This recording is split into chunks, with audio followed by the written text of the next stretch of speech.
You're live, man. All right. All right, Breeze on here. Hey. So, all right, hello everyone. This is DJ Mega Aim 17, and we're back with another Hangout. This is the Mega Aim Hangout number 9. All right, today we have. How the hell do I do this? I guess I'll do left to right. Today we have the anime Super Dude or just Super Dude. Um, and we have Pretty Anime. Hey. What's up? All right, so how have you guys? All right, so what you guys want to start with first? Before we get started, can I say something? I would like to apologize to all the One Piece fans who were butthurt by my video earlier. I was a little bit harsh when I said they were rushing to suck Oda's dick, and that was very rude of me, and I deeply regret it now. I wasn't in the best of moods earlier, and I guess I kind of took it out on them. I'm laughing now, but it was very unkind of me. I honestly wasn't really in a good mood today either. I don't know, crap has been happening. I'm just like, That was as quick as I got dislikes on a video. It yo, I was was as quick as it having, ever happened. but you know what's funny? You actually got more views than that on that thing. Yeah, now I'm starting to think I should troll people a little more. I should make a second channel where I do troll reviews where I just say what they don't want to hear. No, but what made it worse is that you were so sincere about it. I I was sincere, and I still believe most of what I said there. Maybe like my opening was a little bit harsh, and maybe they any maybe One Piece fans thought I was mocking them, and I guess I was, but it could have been delivered better. Okay, let me say this though. The fact is you're referring to them as One Piece fans and not yourself, that's already gonna get you more hate though. It's not that I dislike One Piece. I'm just not a it's something I read out of curiosity, but right now it doesn't really have me hooked. I guess this is one of those things. I'd rather not fall behind because there's going to be a point where I will like it again, and I'm just But waiting when on the that. when the Yonko start showing up. Maybe, I don't know. It's at a point where I'm still. I didn't even. The thing is, I said that. Well, I think here's the problem I had with that review. I started with the negative, so people were already just out by the time I actually got to the point where I'm like, it was actually a really good chapter, because I actually do say that in the video. Yeah, but that doesn't negate what you say though. It's like saying I've seen video game reviews like this where they bash I the crap just out of I no just they said bash that I the crap wasn't out. that I just said that I wasn't that excited about the idea of Gear 4. I just wasn't nearly as You excited. weren't excited about Gear 4? No, I really wasn't. I don't know. Why not? I mean, everyone was expecting Gear 4, though.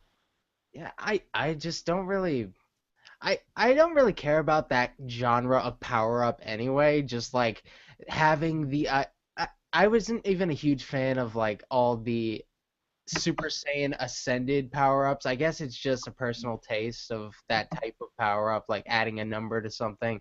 One thing that I like about the gears, unlike Super Saiyan, they are unique, and that's something that I also point out in there. I just Oh decided crap! not. What? Stoop Historical Museum responded to my hangout. Oh crap! Look what you did now, Brady. I think you're you're tracking negative views now. I didn't do anything. This is all your fault. I I it, can't. it was just one bad day. Out of all the nice things I say out of One Piece, the one thing people listen to is when I'm pissed off.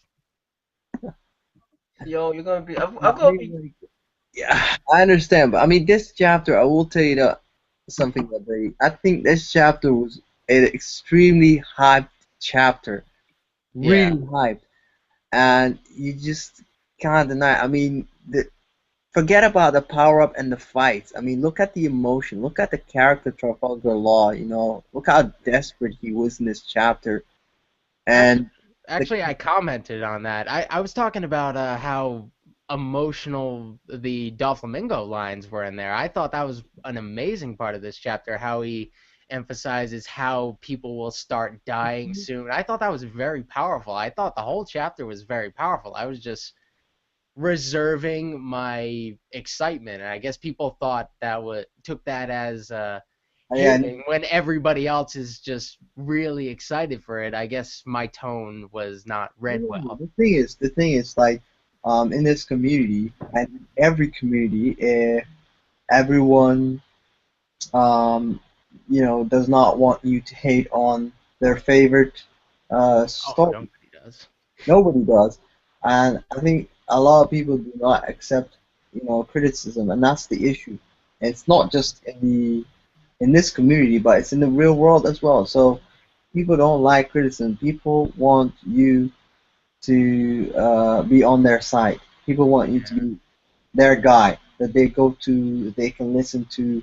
You know, Yeah. There'll be moments for me when I'm not hyped about a chapter, and I will say how I feel about it, and people will dislike my video, and some people will unsubscribe. But the fact of the matter for me is, I don't care. That's how I feel at the time. Yeah.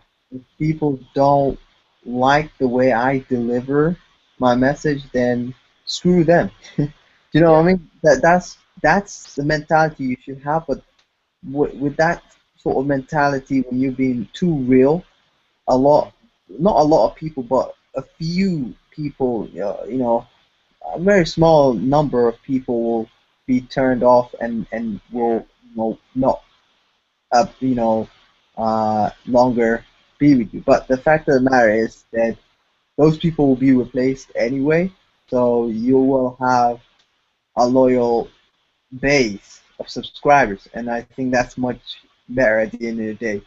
Yeah, that's one of my big problems with this community, the tell people what they want to hear type of thing, or reaction when you label it as a review, but it's more of a reaction. When you review something, you should go into it trying to give some criticism or give an idea rather than telling everybody that it's really good. I Exactly. There are occasional cases where you can come in and say that was actually a really good chapter. This was seamless, and that should be rare. More often than not, it should be you should be reaching to find something to point out and give something original and add it to the discussion. And I guess I was trying to do that, and maybe in this case, I tried a little harder than I should have. Maybe I get that's what happens when I'm in a happy mood. Some things just kind of come to me and I'm able to deliver them well. When I'm in not so good of a mood, sometimes I feel like I'm trying a little too hard to be, well, cynical about something. And even in this case, I wasn't really so much cynical. I guess my delivery was just bitchy. I can't even deny that. I was just being really bitchy. And Yeah. I guess that's worth disliking. I probably would have disliked it too. No. I mean, if you viewers just, the thing is, people are expecting it to be a positive review. You Oh, know, it was a positive review. It was yeah, I don't know, just but people are expect. No, at the beginning of the video, people are expecting everything to be positive, because, yeah, I mean, for instance, sometimes what happens is the chapter may have not been that great, and everyone is expecting you to hate on the chapter. yeah, And if you are saying, "Oh, the chapter was not actually bad," it was actually quite good. I mean, there were moments here and there, and then you end up talking about the good stuff, and then later on you cover the bad stuff. People will be like, "Fuck this guy, man! This guy is full of fanboy." Do you know what I mean?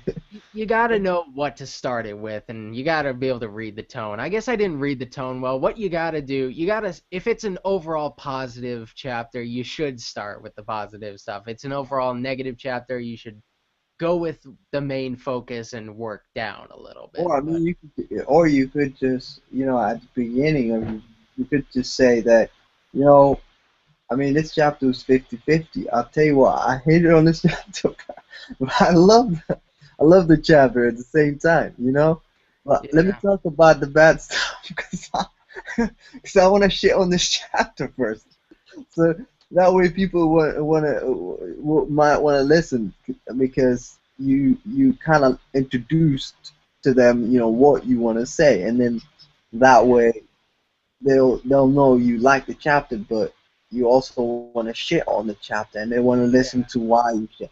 And then later on, they may want to comment and say, "Well, I disagree," you know. Yeah, this is one of those cases. I don't really have my One Piece fan base is probably one of the lower ones on my channel, even though it's one of the more popular things in the anime community. Most people come to me for like Seven Deadly Sins and Fairy Tail, like the from like not so much the Shonen Jump magazine, I'll but tell you like some one, other stuff. most of those subscribers that watch Seven Deadly Sins, they probably are One Piece fans as well. Mhm. So even the Fairy Tail fans, Yeah. Oh, Naruto fans, they're all like you'll find some of them, you know. a lot of them cross over, but I tend to have But like these what two. happens? I have these two sides of my fan base. Some of them lean more towards Fairy Tail and Seven Deadly Sins, and the other ones lean a little more towards the Shonen Jump series. If you're into One Piece, you're more likely to be into Naruto or Bleach than Fairy Tail or Seven Deadly Sins. Though some Not people really, are into all of not, them and not, stuff. not really. Not necessarily. Because I know in this community, like, there are fans that hate on Fairy Tail and Naruto, and they are One Piece fans. But Mm, we'll find out there are One Piece fans that will, enjoy Fairy Tail and Naruto. So, and Seven yeah. Deadly. So, not, not really. Not really. I Well, don't. I mean, there are some people that will lean towards fairy tale. You're absolutely right. Or Seven Deadly Sins, and I'm saying more because it's a tone. Like Fairy Tail and Seven Deadly Sins have a certain tone that a lot of people get into, and a certain level of. I guess you can measure it a lot in the cases of the fan service and comic relief. Fairy Tail and Seven Deadly Sins have a certain thing to them, and some. it's And kind of similar, isn't it? Because they did cross over, didn't they? yeah, I think they did have like a crossover chapter thing. Awesome, man. So, yeah, they're marketed in similar places. That's how I've always seen it. Like there are people who are into everything, but in a lot of cases, if you're into one thing and you're into other manga, it's more likely to be something of a certain tone than another. And in the case of One Piece, it's just not the biggest thing on my channel. In the case of One Piece, let me say this much. Sometimes I poke fun at the One Piece fans, and maybe that's why I don't have a huge One Piece following. Like there are plenty of reviewers who followed One Piece or Naruto. Naruto's a better example of this. Who followed it and just poked fun at it most of the time rather than took it really seriously.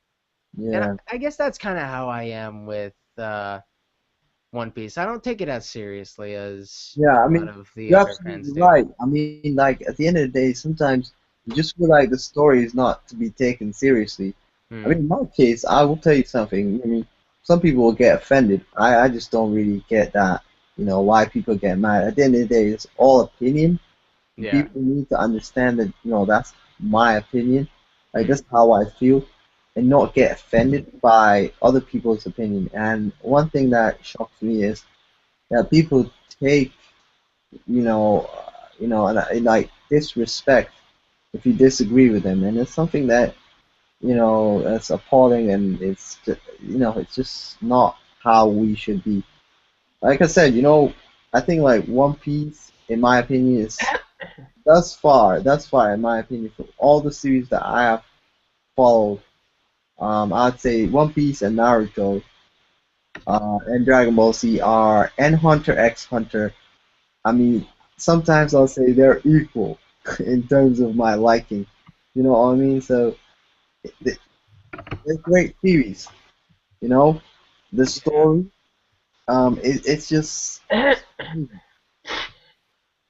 It depends on what part of the story you yeah, really I like enjoy, and it also depends on mood, really. Like with yeah, Naruto, I would say the the story wasn't really the driving point all the time. Sometimes I just enjoyed the characters a lot more than I enjoyed the One Piece characters. But I can say that the One Piece story is probably more well written. Yeah, yeah, absolutely. I mean, like, I mean, there are moments in Naruto where I really enjoy the story. Like, for instance, the hardship and everything, the struggle. You know, Yeah, those sort of things that appeals to me. Like when you see a character like Orochimaru just like using and abusing people and taking their body, things like that, and then making them follow him and that those sort of stuff. And I feel like really sad for those yeah, characters. And it's like they're just basically following a guy that's basically trying to screw them over. And mm, it's in a way, it's kind of like similar to what Doflamingo is doing, isn't it? Because yeah, I mean, just speaking of the character, just he sort of resemble. Yeah, they're kind of similar in a way. So yeah, I mean, it's really interesting, you know. I mean, I think like One Piece, for instance, it's not always great. Every yeah, chapter isn't great, but I guess by the end of the arc, you start to understand why Oda did what he did, and and you gotta bear in mind that at the end of the day, these mangakas need to make money, you yeah, know? They can't just give you a quick story. Because quick stories don't make no money, does it? So they gotta like make it longer and longer. But the end result is you will start to appreciate the journey, which I'm starting to realize right now. As this arc is coming to an end, I'm starting to appreciate the story. Whereas, you know, it's been going on for how like over a year, and it's been dragging, really. yeah, Some of the characters I did not like Diamante, for instance. No way, this guy, he's not that great. I mean, already spent that much time on him, but not really. Um, he was showing us the stories of other characters, you know, and how they dealt with the situation, you know. And I think at the end of the day, overall, the arc hasn't been too bad, you know, even though I criticized this arc and the character. You know, for instance, yeah. Cavendish. Cavendish and Bartolomeo were the most idiot, idiot characters. Yeah, yeah, Yeah, I cannot hate on Oda for this arc because most things, even the things that I have a problem with, I don't really blame him as much for, and I feel like if he had more time to do everything, it would have been perfect. But I'm sure there was an editor pulling him aside saying, these executives aren't working out. You got to bring these fights to an end really quick. And he did as well as he could, but wrapping fights up in one chapter is going to be a little bit disappointing. But if it takes that little bit of disappointment to get us closer to the Doflamingo fight, then maybe it was worth it in the end because it moves us toward content that we enjoy. There's a reason for almost everything that they do, even if it's bad. Sometimes it's just them trying to get through something. If something's rushed, they're trying to get through it because they have a bigger plan. I mean, yeah. there's always more depth to it than a lot of us I put don't thought think into when we're reading it. I don't think Oda rushed this arc. You know. I just meant like the executives. You saw how like one executive per chapter got taken down for a while there. Yeah. I mean, Yeah, look at these all these chapters. Okay, they're getting um prolonged. So I yeah. mean, Oda's taking so many breaks. Hmm. Okay. Um, I think the ending of the fights between the executive people, for instance, um, he has been great, you know, greatly disappointing. But again, it's the character Zoro, isn't it? Because in the end, we find out that actually Zoro has been sort of struggling, but not really. You know, when we cut him up, it was so easy and it was so disgusting. Your audio is becoming a little muffled here. I don't know if something's. But the chapter, we find out that Zoro has been training and he has been really struggling to actually fight people. So really, um, the same way that Kiki, what's his name? The guy with the crocodile #1. What was his name again? Yeah. Yeah, that guy. Um, for instance, like he struggled with him, but then he learned later on how to cut steel. So Uh, hmm. it's sort of like that, where he was kind of like trying to basically improve his skills in order to beat Peter. Yeah. But Diamante, like, I mean, he had a good fight. I mean, it was a good fight between Diamante and Kairos. I mean, But I thought Kairos was the boss. I was just disappointed with Diamante because I thought Diamante was the strongest of the executive. I can't say it was a good fight. It was very epic, but the fight it definitely wasn't the most well thought out fight. I guess it's A just lot of supposed to people, surprise us at how powerful Kyros really is, and I guess that's yeah, what we were supposed to get out of What? it. I thought that fight was terrible. It wasn't really a good fight. I don't know. I don't think any of the fights were good, to be honest. Not I I'm trying to think. Like well, I liked Frankie and Senor Pink, but that was an exception where they put a little more time into it. Okay, here's my thing with the fights. You can have a good fight that's one chapter. I've read other series that have like good one chapter fights. The problem is it wasn't executed well. First off, most of the fights ended in one shots. That's something you really can't get past. Second of all, I it felt like power of friendship type power one shots too. Like, oh, they were already down, but then they started thinking about, oh no, look, we can't lose. Friendship I power, one shot done. wasn't Diamante's fight wasn't one chapter game over. Yeah, it was.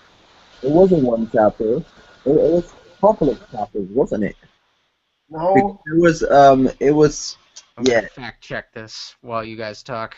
Because I believe Kyra started fighting him. I mean, he started um well he came to Diamante was basically fighting against Rebecca, and then the chapter ended when Kairos came, and then the next chapter it was we saw a bit of Kairos versus Diamante, but we also seen other parts of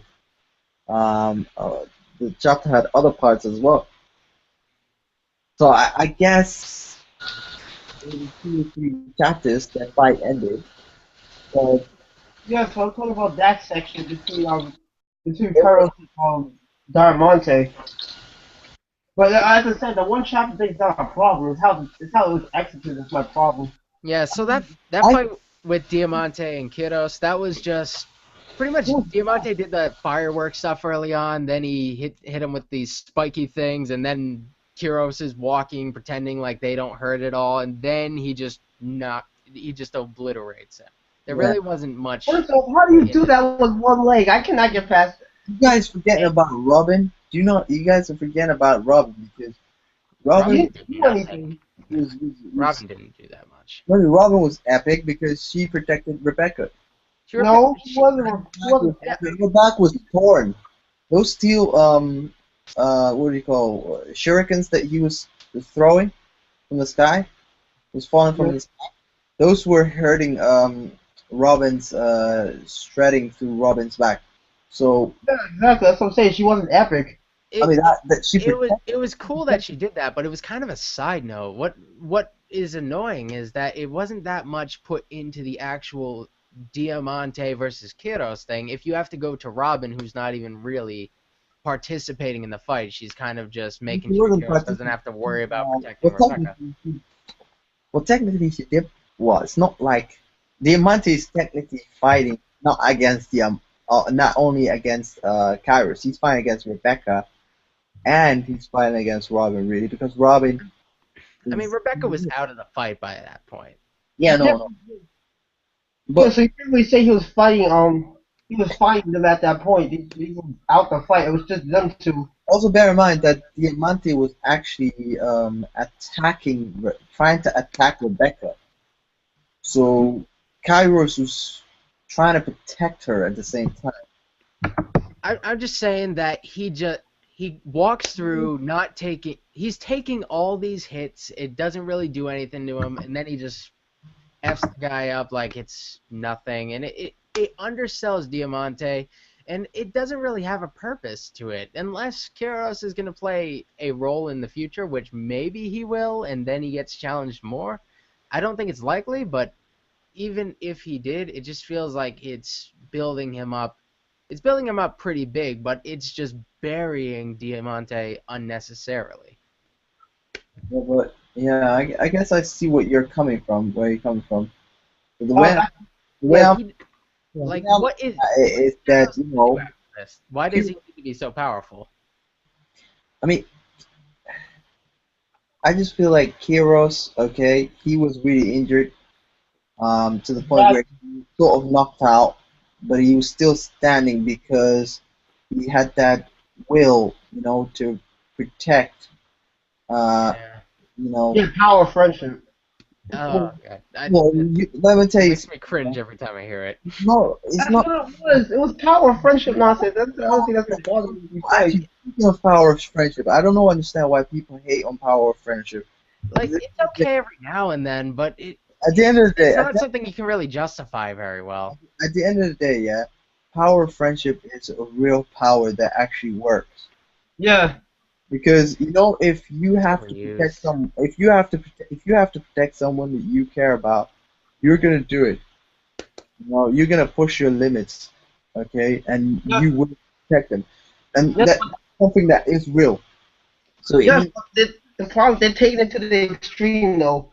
yeah, It's It's what very exactly extreme. what happens in Dragon Ball Z, my friend. And I don't love Dragon Ball Z for that very reason. exactly. I don't.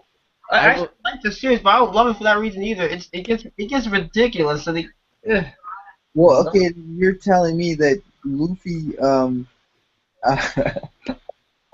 defeating characters like Crocodile and etc.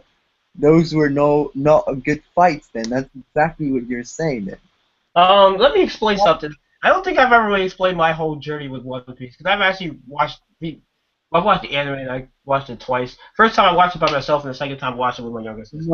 if The you first don't, time I watched, okay, let me explain something. When I first saw the crocodile fight, I actually did not like the fight. I'm being honest. I thought the fight was For real? Why?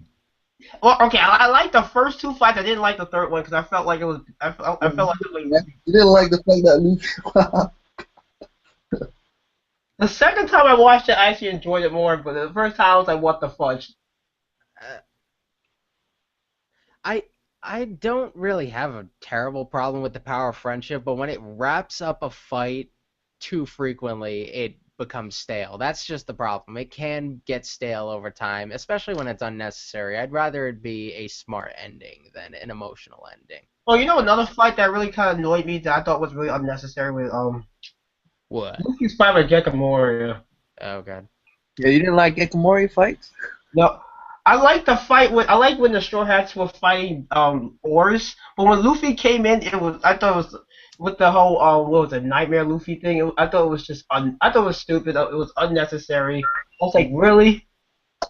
And to see him fire both Gekimori and Oars, with that I was just like, why? I'm more indifferent to that. I really can't comment. Because I honestly feel like Luffy could have beat Gekimori without it, but I guess he had the ore situation, so I saw posed. I mean, But Gecko Mori, still, bear in mind, Gecko Mori was taking over people's shadows, remember? He's taking people's shadows and he was consuming their power. And yeah, yeah, but I just thought the power up was really unnecessary. so what Luffy did was the same thing to beat Gecko Mori, really. Because I believe they pushed, like, didn't he somehow absorb everyone's shadow or something like that? I don't know. I don't know when it comes. I just Series is don't way like too. that fight. I thought it was really just nonsense. Oh, Okay, is it nonsense? It was just silly to me with the way that and the fight played out after that point. It was like really, and then he just destroys them both, and I'm just like, I would. Here's the thing. Because I feel like Luffy could have beat Yakamura by him without that whole thing, but I guess you have the whole But then again, Zoro did mention that the whole trickery thing. So I guess that was the issue, I suppose. But still, Hmm. What do you guys think about Gear 4, man? Like, what are your predictions, man? I mean, I made a prediction video a long time ago on my old channel. Um, on this channel, on the Animation Video channel. But what do you guys think about Gear 4? Like, how is Gear 4 gonna look like? I mean, that's something that I've been like waiting for a very long time now, and it's like Gear 4, man. Like, what are your thoughts, guys? Hmm. I don't know. I guess a lot of people say it's gonna be like full body armor in hockey. So I guess that I don't really have that much thoughts on it, to be honest. Yeah, I was thinking it was something a little along those lines. I heard somebody says he's gonna be it's gonna be like a full like a Red Hawk thing. So he's gonna be like fire out. That sounds silly. Hmm. That You would know be what someone else interesting. said? Somebody said that if you switch the numbers backwards, it actually I think it resembles when Luffy first revealed Gear 2 or Gear Second. So some people are saying that he actually might have a Gear Fifth too. So I'm just like, what? Yeah, because I think we will have Gear. People say Dolphin was gonna fall just like Blue. No, I think that's gonna be hilarious if that happened. I mean, it would be funny, man. Like, hey, man, at the end of the day, the fans want us look. Already gave us Gear Second, okay? Gear Third. It just makes sense that he would give us Gear Fourth. Like, it's just, it was coming, man. Everyone knew it was gonna come. I That wasn't expecting it this soon though. because those are his main moves that he always activates. Gear Second. He always uses Gear Second. So, Gear you, Third. do you think Luffy's gonna go all out in this fight now? Sorry. You think Luffy's gonna go all out in this fight now? Yeah, definitely. But don't you think that's kind of strange that Luffy's gonna go all out before Zoro does? I mean, well, Zoro went all out already, so No, he really didn't. He seems like he just took Pika apart like when it well, finally yeah, but got to it. he timed it, so he technically did go all out, but he didn't have to Not, swing as much. I still not think he's really. You don't capable see of him. so much more. It's Not not really. You it's see him not like use. it's not like Zoro took like took an injury, was injured, but like he did go all out in my opinion. Why?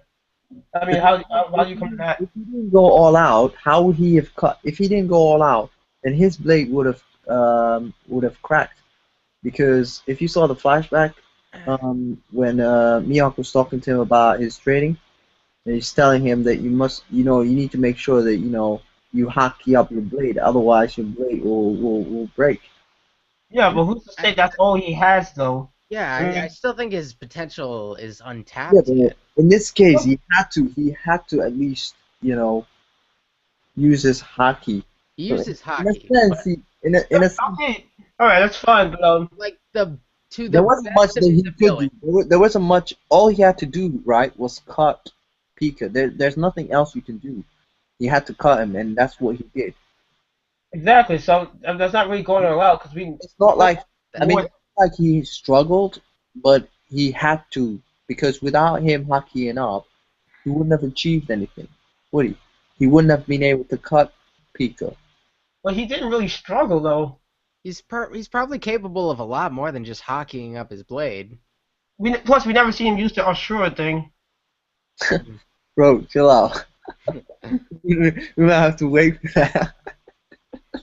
Exactly, that's what I'm saying. He didn't go all out. Decade I for that. feel like he was just dicking around most of the fight. Mm.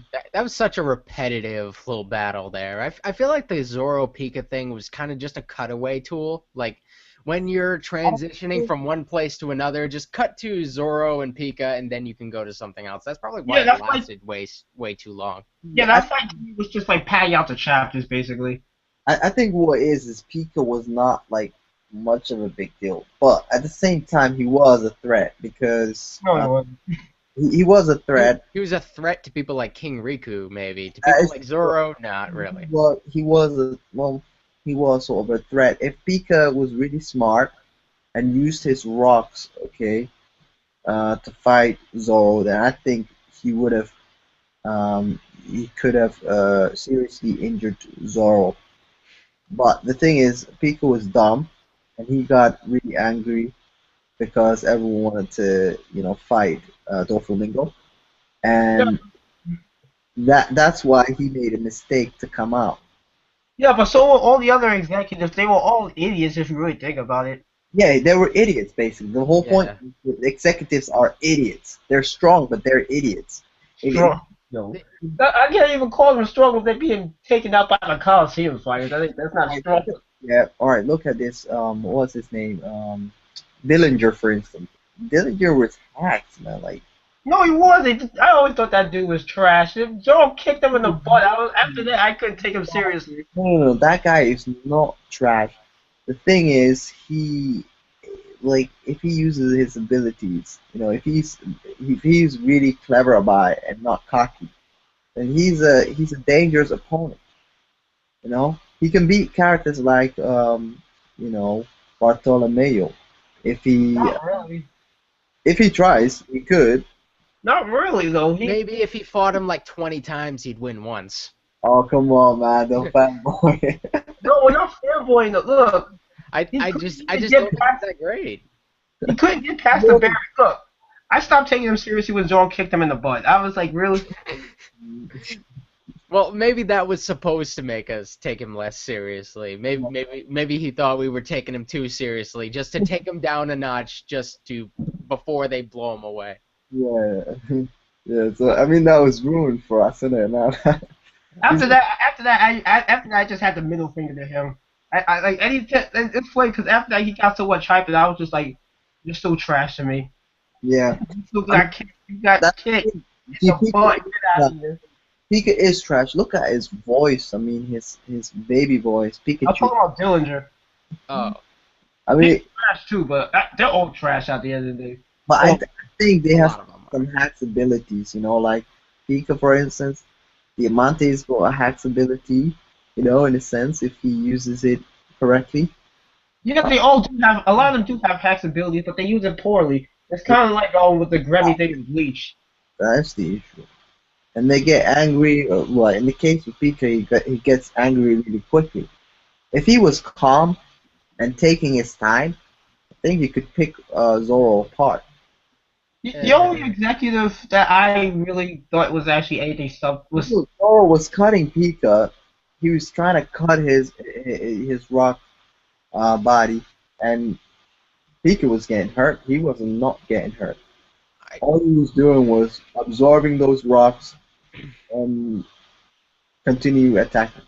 Maybe Zoro had some problems taking him down, but were you ever concerned that Zoro would even get hurt in that battle? Because I never even considered that he could get hurt. Really, I did not consider that he would get hurt. But the whole point is Pika is an idiot, so he's not gonna win. But his abilities are hacked.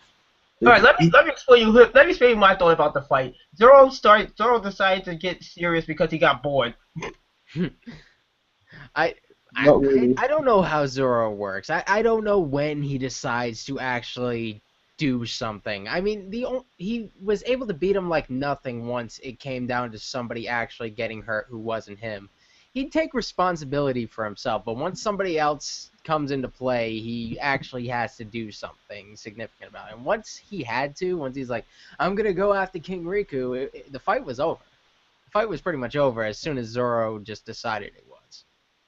I Ugh. just don't understand why it took so long if it was so easy for him in the end. I don't know what Because the, changed But between it's the point A and story. point B. they just, Story is older. It's older. because the fight. It's not really. You see, the thing is, it's not all about Zoro. The story, okay? It's about other characters as well. And Otis, I think what Otis trying to do is he's trying to show us everything pretty much, like all the stories of the characters. So he's not obviously gonna focus on just Zoro, is he? Hmm. But That's I why with that's why the fight with Luffy versus Doflamingo is going for 2 years, man. I mean, you just Yeah, but wait. here's my thing though. Are you referring to like the Coliseum fighters though? Sorry. I said, are you like referring to like the Coliseum fighters when you're saying that?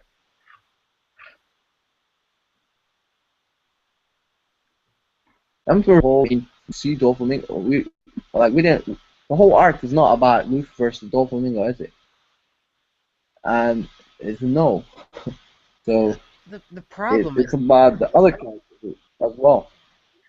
that's clearly what he wanted to do. It's a cool thing, but it's also a problem because he tried to show so much and he wasn't able to put enough attention into every little bit. If he gave us half of the executives and put twice as much time into them, it Mm. might have been a little bit better, but there were so many executives to take care of in so little time because if he put all the time into all of them, we would have gotten bored just as easily. We would have just wanted to get to the Doflamingo fight anyway. Yeah, but I think another reason. But here's what I think. I think another reason why people also got bored with those fights, besides the fact, well, as I said, the fights themselves were Thing poorly is, executed. The fights themselves in general were poorly executed. And the other problem is the fact that most of the fights were characters not a lot of people really cared about to begin with. In some well, cases, actually, yes. I But it's mean, not all. let's face it. Okay, when we saw the flashback. Okay, when we saw the flashback, I was about the fights. Okay, and the alliance and how Don Chinchao and the rest were gonna help out Luffy. But believe you me, when I saw the flashback of Doflamingo and what he did to King Riku and the people of Dressrosa, boy, I tell you what, when I saw that flashback, I was like, forget this fight, man. Like, I don't really care about the fight. The story was epic. Do you know what I mean? So a lot of people were like, wow, this is what Doflamingo did to become king of Dressrosa. You know what I'm talking about, right? The Yeah. flashback. Yeah, Yeah. I didn't really think that was all that. I'm not gonna be The honest. s- the It su- didn't seem that interesting to me. the substance of the story was actually really good. Just the pacing of this entire arc has just been a problem, and it takes away from some of the delivery. If you look at the substance, it's actually a really good. It's actually very good storytelling. You can say what you want about the fights. The story is actually very good. You get that from the flashback with Law, like that. That was like great storytelling, but the delivery, the pacing, if it's not done correctly, it's going to take a little bit away in some people's minds. Yeah, so that's why I really can only enjoy this arc in like concept. Like the concept of the arc, I think is really good. It's just the execution. Concept's great. It's the execution is where it kind of falls on its face. I wouldn't even go so far to say it falls on its face. Like I feel like that's a little bit harsh, but yeah, I do agree with you on the point that conceptually it's a good arc. Like delivery wise, it was imperfect, and I guess we can only expect so much. But it was a lot of stuff he was trying to do, and only a small fraction of it actually landed as well as it could have. Yeah.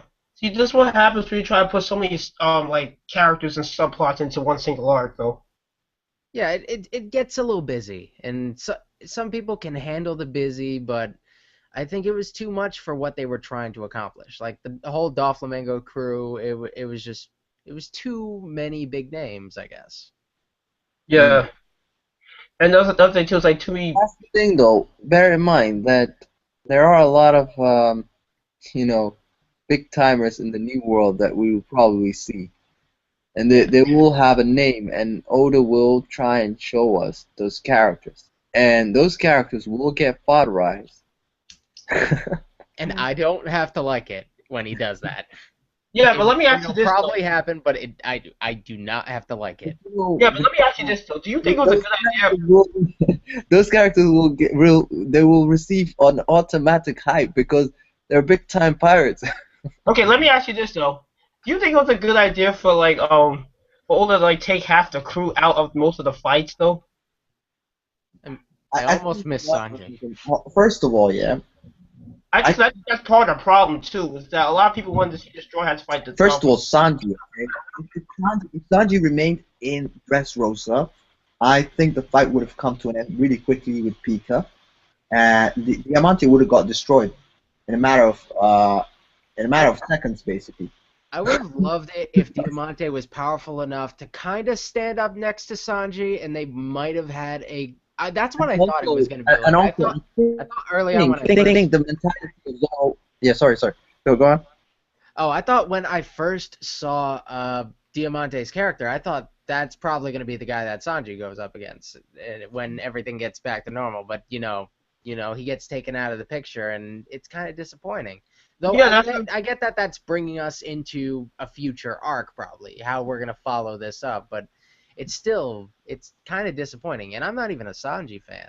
I kind of miss him anyway, though. yeah. But here's the thing. For me personally, I wanted to see like the Straw Hats kind of fight fight Doflamingo's crew. And I think a little bit. I think it probably would have at least made the fights a little more interesting. Like, we didn't need So it's fight Psy for getting characters. a major conflict. We didn't need people like Psy getting a major conflict when we could have spent that time better. Yes, these characters. First of all, these characters were just introduced. They weren't fleshed out very well, at least in my personal opinion. And Yeah. Now be careful, my Idio is the what is he? The new world heavyweight champion or something. He's the strongest boxer in the new world, bro. You can't, Oh, God. you can't underestimate that. Speaking of World Heavyweight Champion, when we're done with this, we have to talk about WWE. But let's continue with One Piece. Yeah, like I said, man. I mean, at the end of the day, okay, the characters had to be knocked out anyway. At the end of the day, we all know that. I'm just saying it could have been done better. It just felt like What? very sloppy. The ends do not justify the means, is how it is said. Yeah, just like how people are praising the whole Usopp gaining hockey thing. That doesn't justify the way it was done.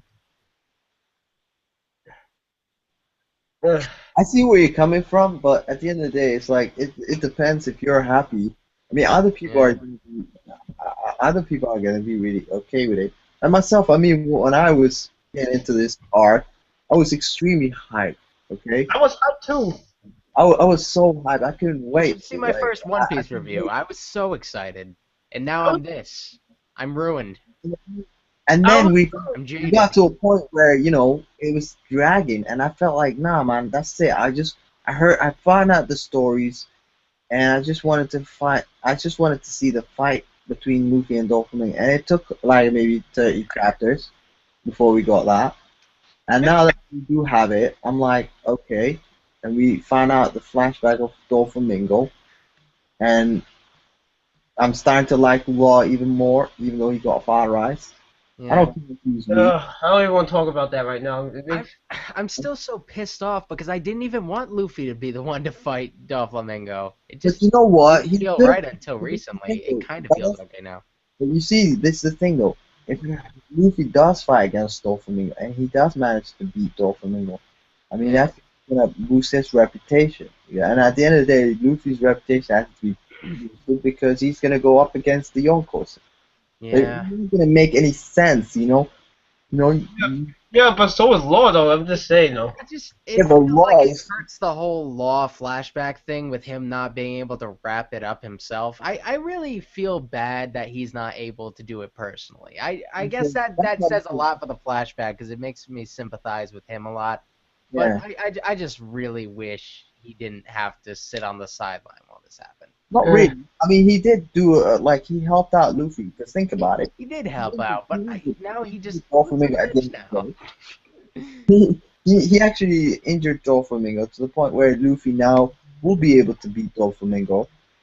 Yeah, Uh, and I guess Luffy will learn something and become stronger because at the end of the day, that's what Luffy does. Luffy gets more experience and he gets stronger from every battle. It's almost like a Saiyan, like from Dragon Ball Z, I can please, see what where the character just becomes stronger and gets more experience as he fights. And I that's what I think will happen to Luffy.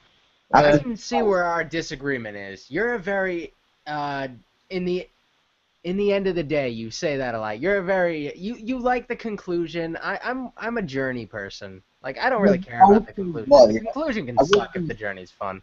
Yeah, me too. I am a journey person as well. I will tell you, at one moment in One Piece, I didn't like where the chapters were, what we were getting on the chapters. I was not impressed. But in the end, I feel like ending part, I feel like it's okay. And it makes, Endings can sometimes justify a yeah, faults in the journey, and in this case, there's still time. I'm not completely gone from I think this. that I haven't given up hope, the but arc is pretty much ended now, though, because it's concluded. Luffy's obviously gonna beat Doflamingo. It's set, you know. Yeah. Yeah, this one. I guess that's all. I'm not really that excited. It was really shocking me. Right What I'm really worried about is the birdcage. You know how Doflamingo was explaining how the birdcage, first 30 minutes, people start getting, well, women and children, the helpless will start getting killed, and That then 48 minutes, you're gonna start hearing people, well, I the I cries of the people.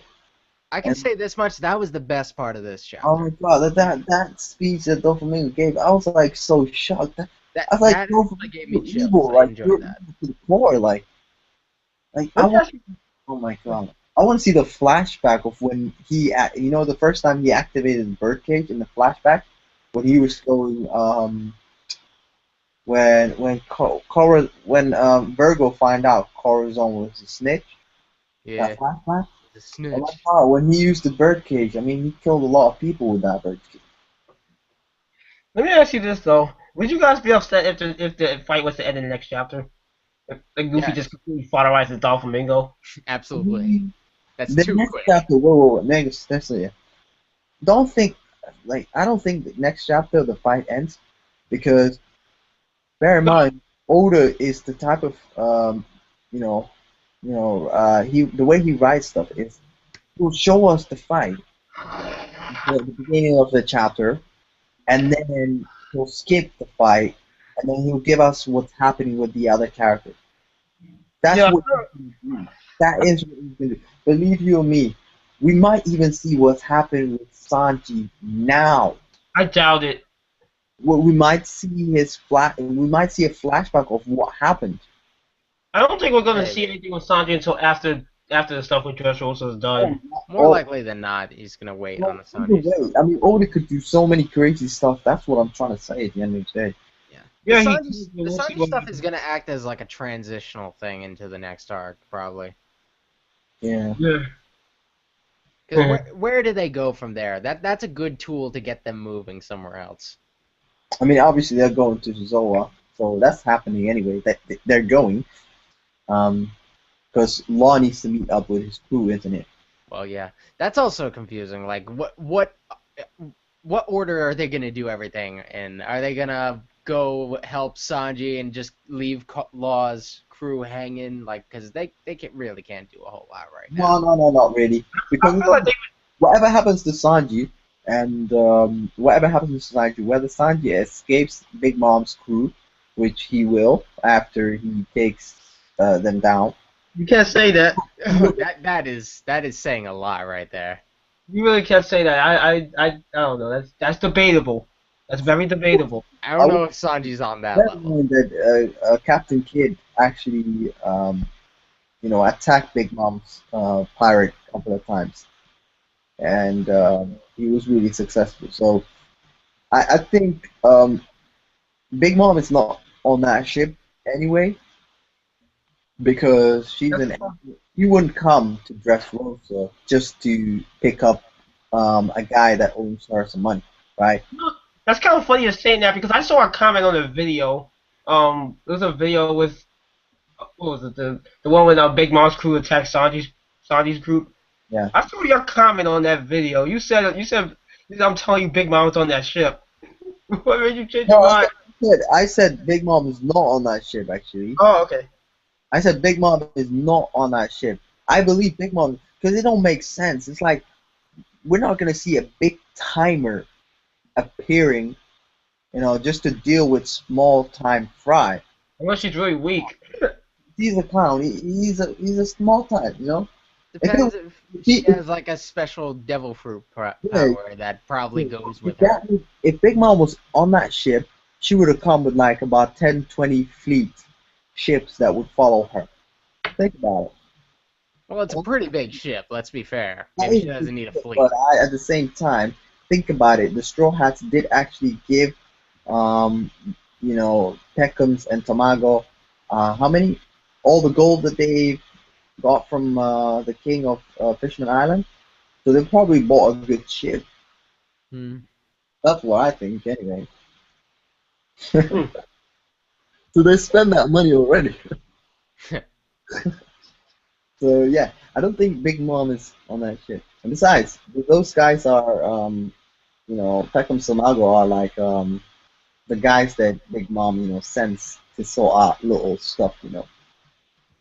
So I just don't think she's on. It's not. I mean, if you think she's there, then that's fine. But I just don't think it makes any sense. I don't think she's on the ship either. Mm. But I mean, like I said, and since Sanji wants to sink the ship, he's probably gonna do it, and then he's probably gonna go to you know Zoa. I kind of, you know, it's bad. I kind of want to see him fail just to see King Lightning's reaction to it.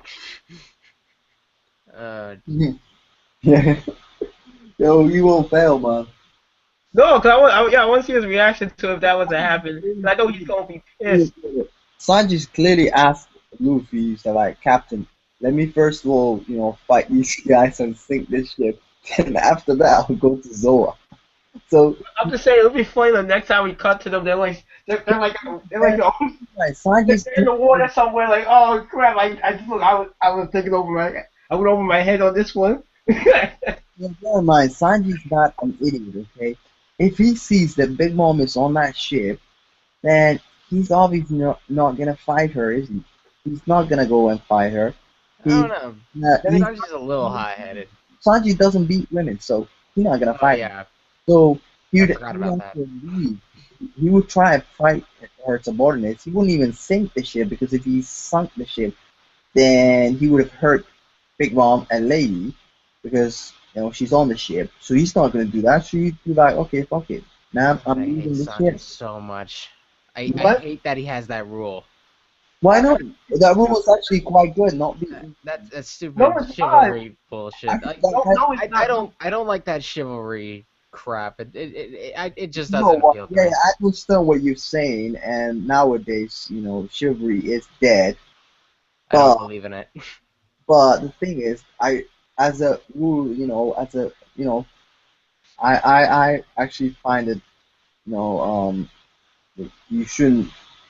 I don't feel that women and men, even though they're equal in terms of rights, okay, physically, strength wise, they're not really equal. So you shouldn't really hurt or hit a woman. You feel me? I Uh, disagree. I am a feminist, and I think I should be able to punch them just as much as they can punch me. what? Okay, look. Yeah, I mean, if they say I'm gonna punch you, then yeah, I mean, if If that's they say they're gonna punch me, I'll punch them. whoa, whoa, Okay, They don't even have to okay, do it. okay. well, Here's Okay, my thing to I'm the just whole. just playing everybody. yeah, yeah. Okay, I think here's, I honestly I should think that people that think that way that's just wrong. I mean, like, yeah, I mean, we all do have the same rights, okay, and we can't sort of like discriminate.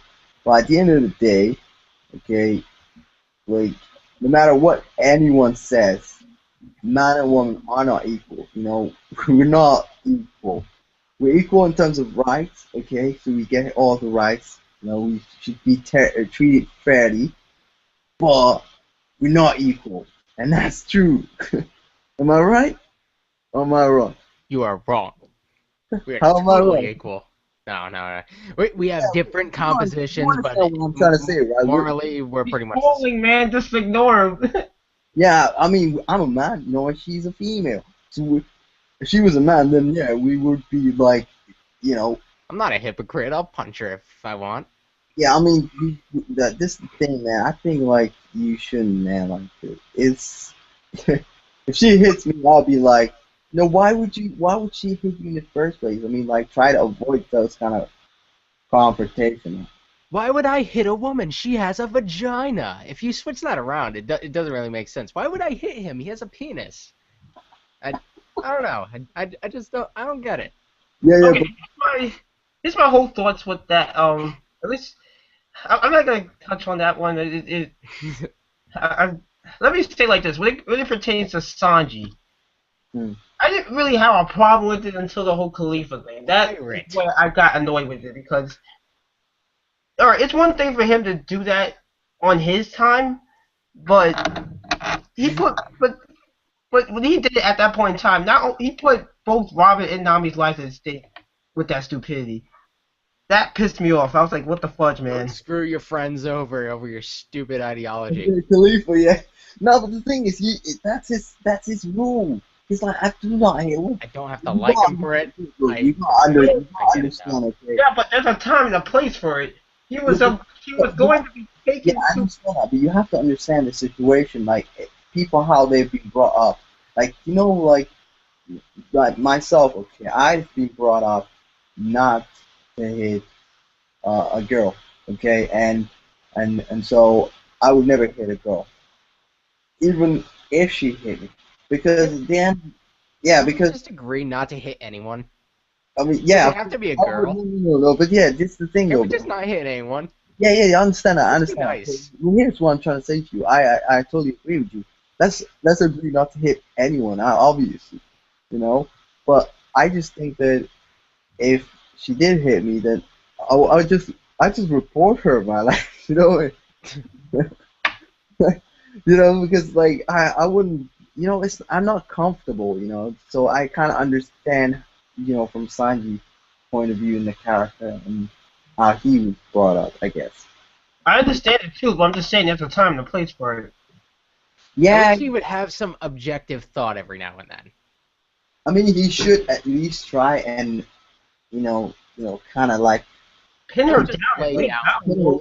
pin her and just put her on a lug down or handcuff her. Okay, look. Okay, you know what? I'm gonna bring up another series that had what? All right, Bleach. Renji kind of has that kind of issue too, which I thought was just random. Do you remember in the Full arc when he fought Jackie? He said that basically did the Sanji speech, but he still took care of business though. Yeah. So if he can do that, why I Do mean, can't your Sanji? job. the thing, Sanji does need a progression that in his character, because the next step he has to take is all right, fair enough. He doesn't want to hit a woman. That's absolutely fine. I think he's correct. I totally agree, and I totally I'm okay with that. Okay, I think Sanji should at least try and you know kind of protect himself and protect his crew without actually physically hurting a woman. You know what I mean? Hmm, Yeah. So that's a if it problem. came to that, because I mean, Big Mom is like she's crazy strong, you know. Sanji has to find a third way, like something he can do He to needs a subdue partner. women He in needs a battle. woman partner. Yeah, just He do it needs a right. partner. That's the only way. He needs a partner. I would say he could do something similar to what Reggie did. Oh, Reggie didn't even use his Shikai. He had pulled the sword, knocked Jackie out with the what do The you hilt. call it? Yeah, that was it. Yeah. Reggie Johnny could do something like that. He could use his I don't know. I I was just thinking, like you mentioned earlier, handcuffing, and I'm sure you said that jokingly, but he needs something that can restrain them. Yeah, that's true. Just something like that. He needs I that, mean, he's just so not he gonna can do kill all something, so people, he's not but useless. what if he had like an ability or a learning ability that will kind of tame women? You know what I mean? Like the hockey version of like putting women into into their places. The Like, bondage hockey. yeah, like just like That would be so effed similar up. to what Hancock Scott, That's fine, I guess. where she could put man under a spell. Just something, Mm. just something, because I I'm can't take sorry that at this point. anymore. I don't even care anymore. But yeah, like what I'm I don't saying. care as much as I made it sound earlier. Yeah. Yeah, you do. You spent like half. You spent a good amount of time on that. I But yeah, that was just something that really annoyed me during don't that. remember Sanji that much, honestly. I forget that he's in this series because when I started reviewing, he got taken out like really quick. He hasn't been around for a while, and I guess I kind of forgot about him for a while. And only when you mention him do I remember that Sanji is a thing. Oh my god. Oh yeah, going back to the whole Yeah. going back to the Straw Hat thing. I was saying like yeah, like I was saying how I was really excited to see the Straw Hats fight Doflamingo's crew. And I still would have liked for all of them at least the majority of them to get a fight. Maybe not Nami so much because I can't stand her fights, but Yeah, her fights are fair awful. enough. She's not much of a fighter. Let's say that much. That's not her appeal. No, but at least the rest of the stories could have gotten fights, and Oda could have Robin could have done he could have more. did some of those. I'll get to the ramen thing in a minute. Okay, we do this every time. I'm gonna let I'll get to that in a minute. With Sanji's group, he could have had them fight before them leaving the ship. I mean, them leaving Dressrosa. And that probably would have helped the pacing more because would have already dealt with some of the executives Yeah. beforehand. Get Gladius out of the way. What did he do? Gladius. Gladius. I don't know how you pronounce it. I thought it was Gladius. The explosive guy. Yeah. This is what I was thinking the matchups were gonna be like. Oh, this is how I set it up in my mind. Also, I would have also had Virgo and Monet get Hang saved. on a second. Isn't Gladius? Hasn't he been taken out already? He was taken out by Bartolomeo for some Yeah. reason. Yo, No, yo. Cavendish. No, it's Was it Cavendish? Bartolomeo. Now I remember. Cavendish. You know when you mentioned Gladius, I was like, who's Gladius again? You Gladius, forgot Gladius. about him? He was that unmemorable? I did forget. He was that unmemorable. Yeah, He had the. I could have sworn it was Bartolomeo that took him out. yeah, he did. He did take him out. But No, but he was in the then fight. No, when he was in the fight, like Cavendish was the one who dealt the final blow. He took both him and Dillinger out. yeah. I think you're mixing him up with someone else, aren't you? No, he was in the fight. He took them both out. Then what happened with Bartolomeo? Who did he take out? He didn't take out anyone. I could have sworn he beat him. He took out Gladius, I think, but he But got. Bartolomeo didn't do shit. No, Sabo helped him. No, Sabo didn't help him. no, Someone, no. Sabo went against Fujitora. someone helped him. Gladius versus Bartolomeo. Oh yeah, Cavendish. That's what I said, Cavendish. When did that happen? I'm looking this up because now I have to It was remind a long myself. time ago. I told you he took out both Dillinger and I Gladius out. don't remember anymore. That's how long it was like. It probably wasn't that. Was that long? I mean, was it 10 weeks ago? I'm not too sure. He took them both out. But anyway, this is what I was saying. This is how I would have had the matchups. Obviously, like Luffy versus Doflamingo. I would have had Law versus yeah, I guess Law versus Tribal. I think that would have been a fine fight. I would have had Zoro fight Virgo. I think that would have been a better matchup. Zoro versus Virgo? Yes. Not really, because Virgo ain't a swordsman. He would be taken out really quickly. Fine, then him against Diamante, I don't know. I thought the Pika matchup Somebody was who's a a good matchup. swordsman would have been a little better. I didn't really think Zoro versus Pika was a good matchup, and it just personally I think I would have had Law fight Pika to be honest. But then again, I think that would have been way too easy for him. Well, technically, Law would struggle with Pika technically because, like, it's difficult for Law to beat Pika. With Law. I don't know, because he seems like one of those characters where he could. I guess, because he seems like one of those characters that either he's going to farmerize you or he's going to, like, get. I'll tell you what. I think Law could definitely take out all the other executives, all of them, one time, very easy. But Pika, he's gonna struggle. Alright, then I would have had him fight Pika then, because. No, I'm saying, like, having good fights. I was after that. Luffy versus Doflamingo, Law versus Pika. Ah. Zoro versus, I don't know. I guess either I would say Diamante, but if Diamante was so trashy, I don't know if I would. I think that wouldn't be a good. I don't know. I guess Trable. I don't know. Maybe No. I guess I don't see how much of a role Trevor played in being in the final conflict with Doflamingo versus Luffy. I saw a little bit of use to it, like when it showed the flashback and how Tribble affected Doflamingo actually becoming the way he is now. I mean, that was kind of cool, but it would have been nice if he was used in another fight, because then that's one less fight for a important character.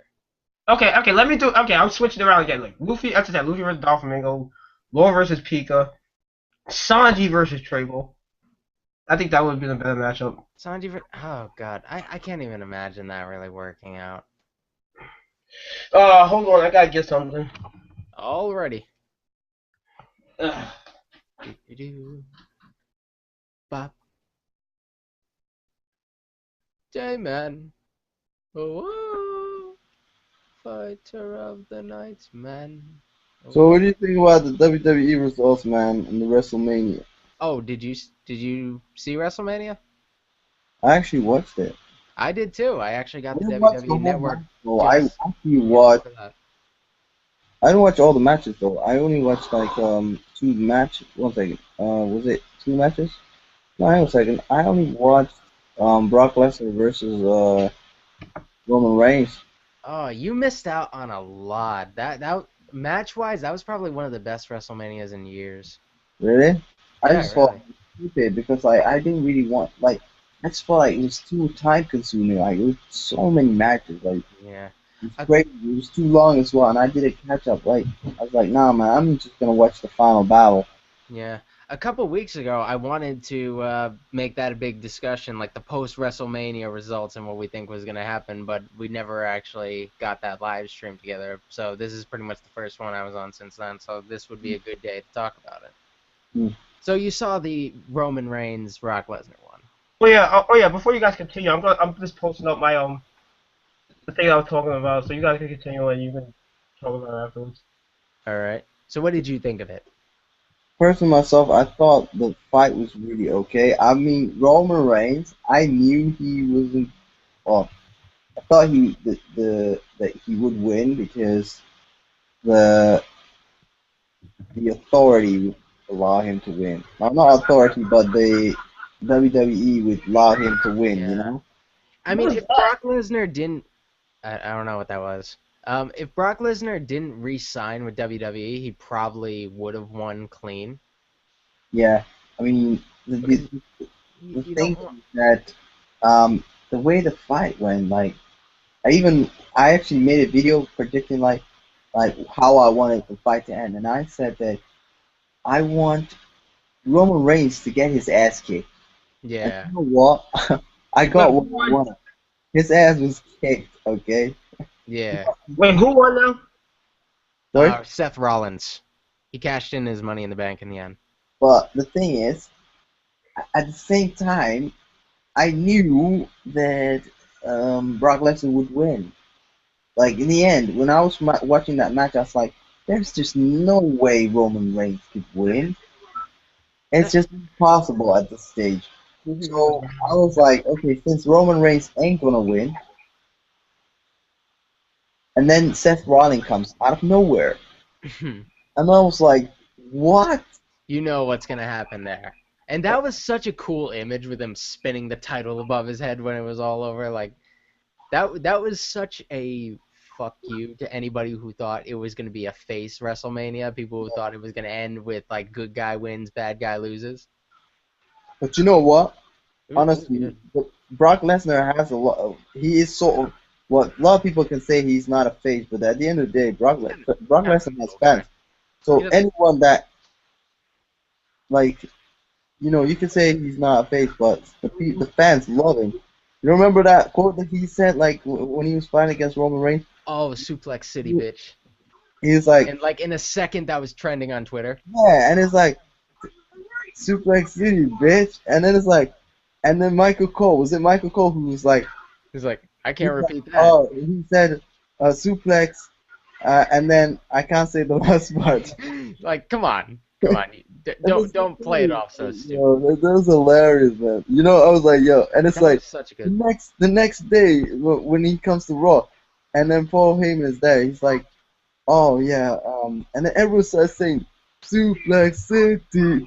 I love that that's a thing now. That was great. I'm so glad Brock Lesnar did that. I don't know if he planned on doing that beforehand or if he And he just did threw that in. by accident. You see that was by accident. You know that was by accident. I don't know. He might have actually thought about doing that. He knew he was gonna suplex the crap out of him. Maybe Paul Heyman told him to. Paul Heyman knows his stuff. He knows what's. I think I think because I honestly think that this guy does things randomly. It's like me, I sometimes say random stuff like when I make my videos. It's like I Yeah. think Brock Lesnar is the kind of guy he just keeps it real. He is a very real guy. He doesn't talk for himself, like so you don't get to see that much. I mean, he does like he can talk, but he doesn't want to. He's okay at talking. He's kind of got a very light voice, so it's best that somebody talks for him, and he couldn't have a better manager. Yeah, but you know what? He can do perfectly fine when he's talking.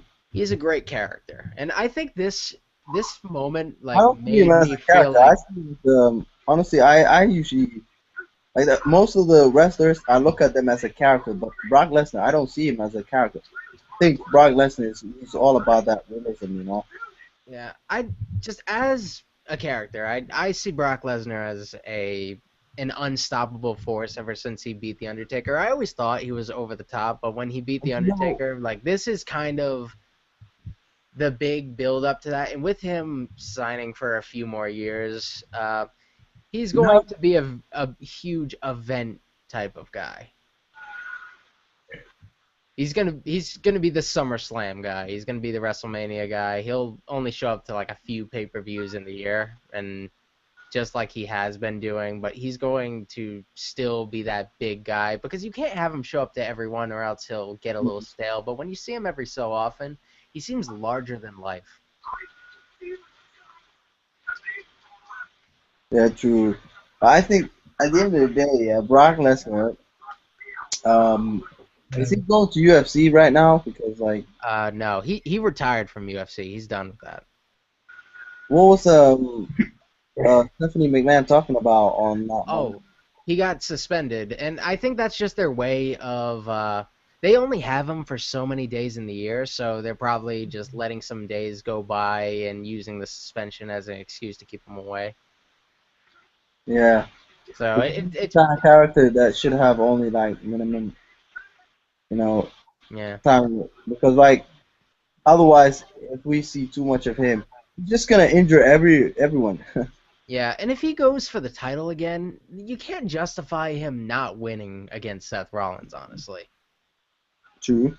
So you have to keep him out of the picture for a while because him being champion, it got a little tiresome. People wanted a new fighting champion, somebody who could Not be on the show really. every week, No and Seth one. Rollins is that. I don't think so. Most of the fans actually are happy with Brock Lesnar being the champion. Let's face that fact, man. I was okay with it for a while, but it lasted a while, and I think No, it was about time we needed something fresh. but Bray was John Cena back. think about Oh no, I'm fine with him being it. U.S. champion. Look, the title was held by a guy that basically would suplex you and would basically kick your ass, and you couldn't beat him. People want to see a fighting champion.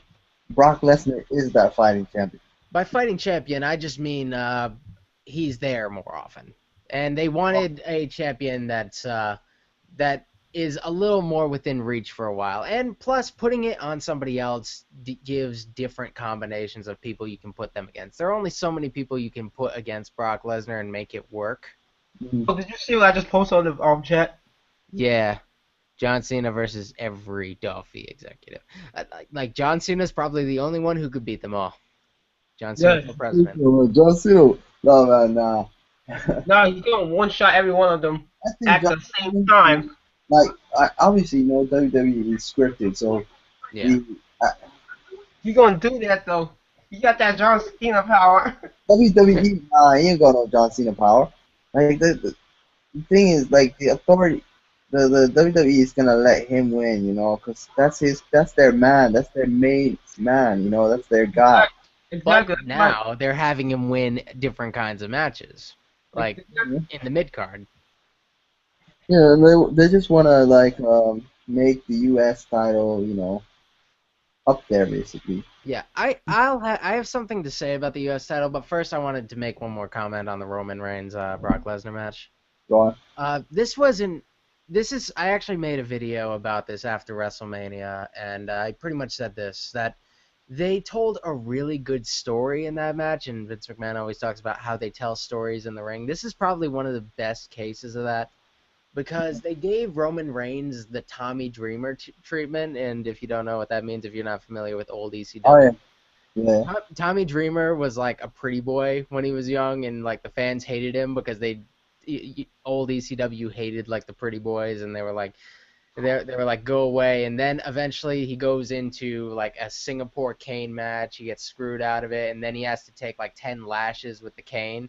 And even though he got screwed, uh, he decides to take it anyway, and then the fans start to sympathize with him. They gave Roman Reigns a similar treatment. Like they let him get the ever-loving shit beat out of him, and he willingly takes a bigger beating just because he has like that heart, and I guess you see that in him, and that you really start to see that in Roman Reigns in that match. And I think a lot of people who weren't really fond of Roman Reigns were uh, a little bit more sympathetic as that match went on, as you start to see him continuing to make that just take that beating. Hmm. But the thing is, what else can he do? He couldn't beat Brock Lesnar.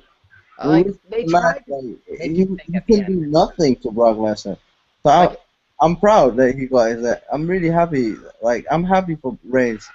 I'm happy he got his ass kicked. yeah.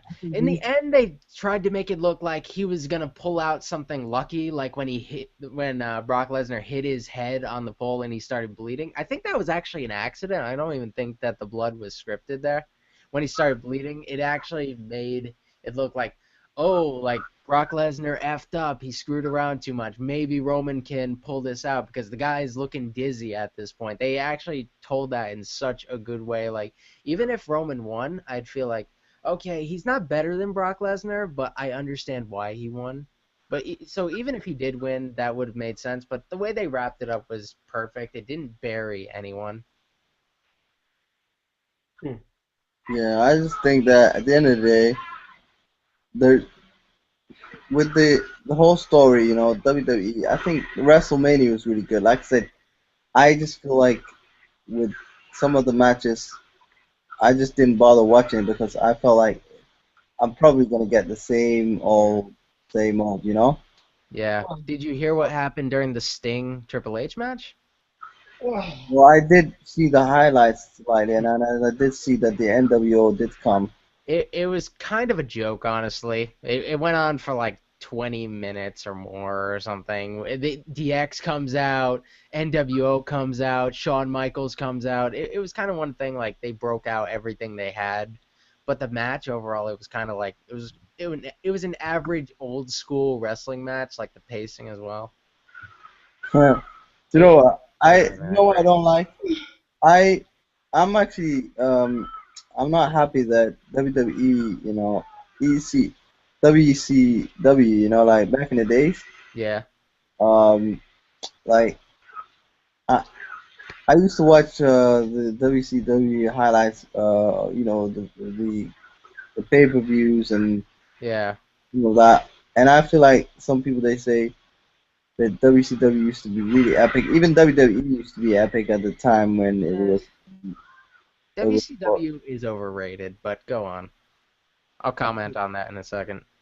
Because I think those were matches were epic, man. Like Goldberg. I just think that era is one of the best era. Our era right now is not that great at all. No, it's not. Our era is good for wrestling. It's not good for storytelling. What they did back then was probably more interesting storytelling wise, but if you remember like the old WCW matches, they were pretty bad. You had people like Hulk Hogan, Roddy Piper, people who are like 20 years past their time having slow matches, trying to have attitude. That was the problem with WCW. They focused on like these really old guys who didn't really have a lot left in their tank. And You know why today tank? we have today we have like all these guys with less personality but so much in-ring talent. Yeah, true. But you know what? I'm not gonna lie to you. I'm not like I'm not a huge fan of the wrestling sport. You see what I'm saying? Yeah. I'm not a wrestler. I didn't wrestle when I was, in school, so I Mm. wouldn't know what wrestling is all about. You feel me? Yeah. I'm just saying, like, the excitement of the matches has gone up. They're more fast paced with a lot of these people. Aren't as many big muscle guys, a lot more light heavyweight people, people who move fast and have more technical moves.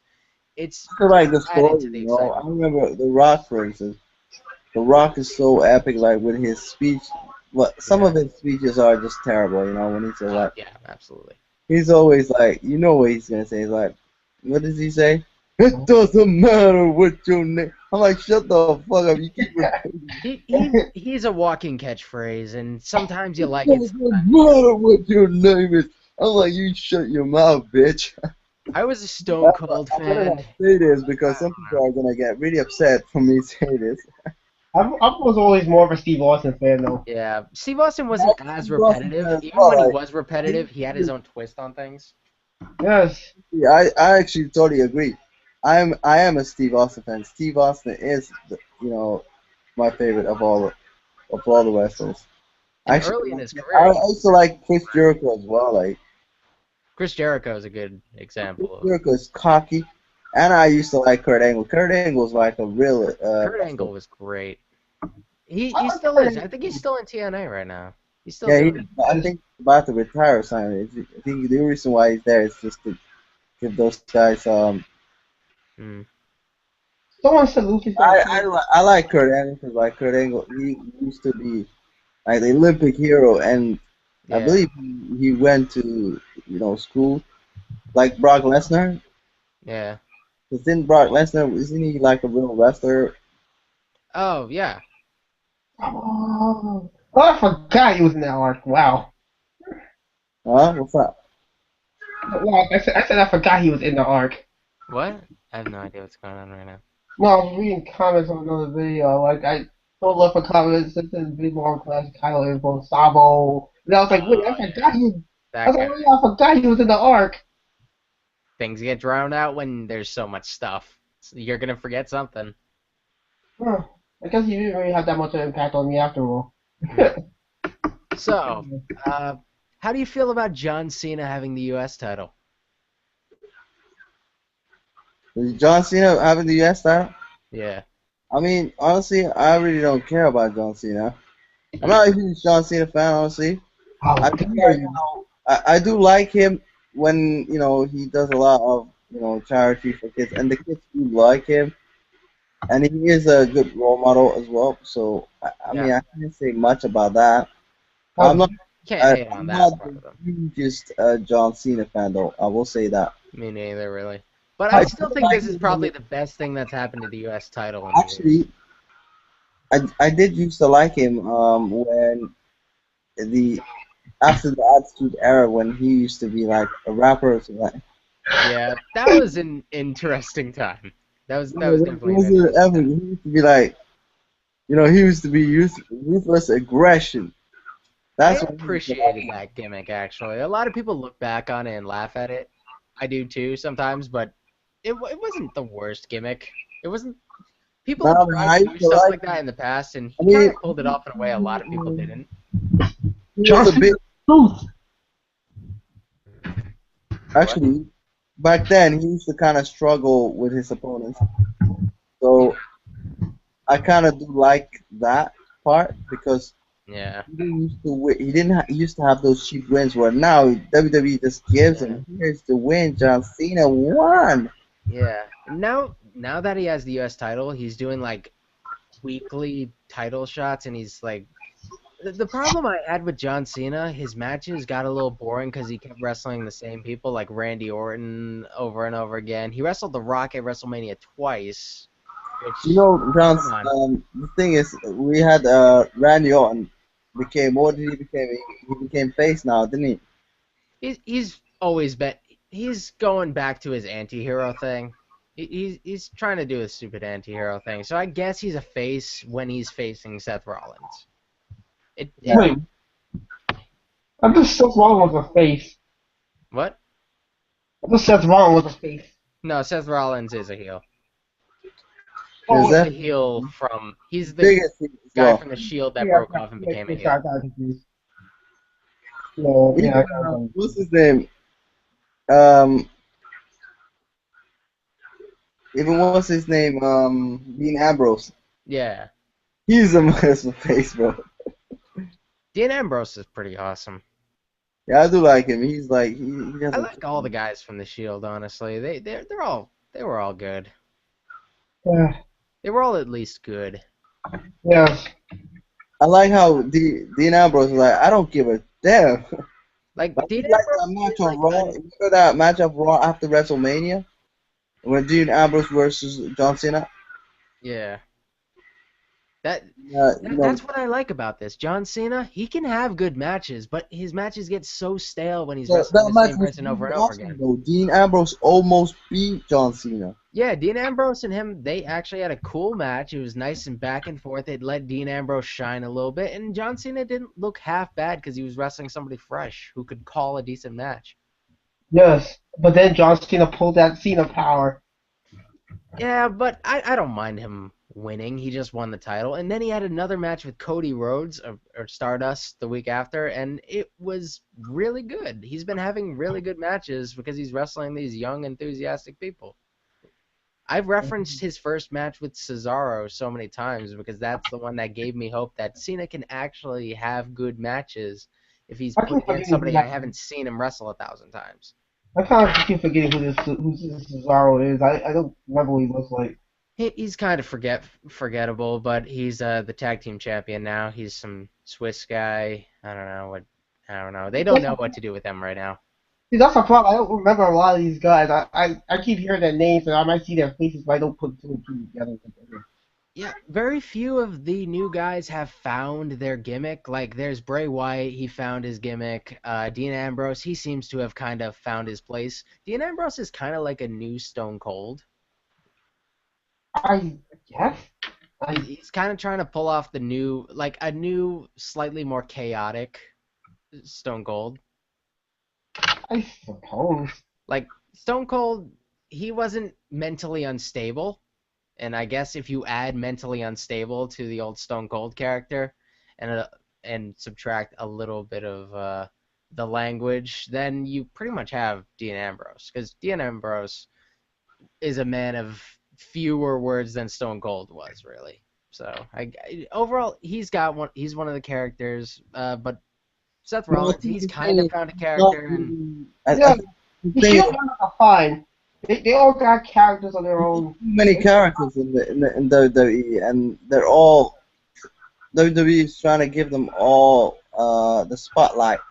So Dean Ambrose is not doing a lot of talking, but eventually, once he's becomes a little bit big, 2 years time or 3 years times, he's gonna start talking more.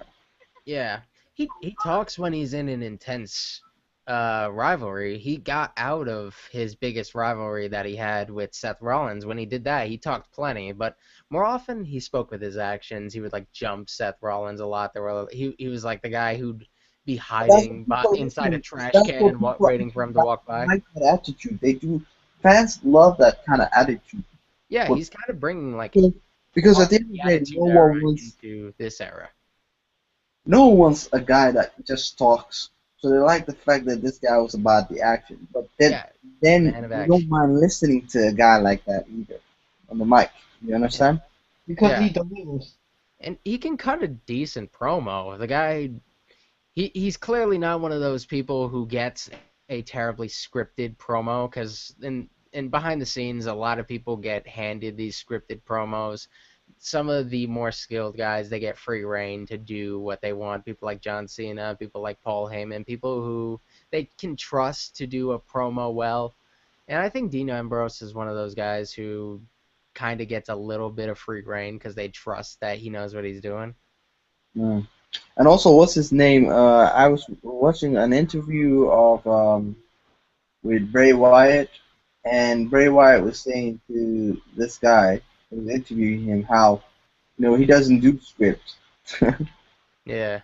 So he doesn't do scripts either, so that's confirmed. Oh, there was something so cool I heard about Bray Wyatt. You know where Bray Wyatt came from, right? Do you know exactly how his what his previous character was?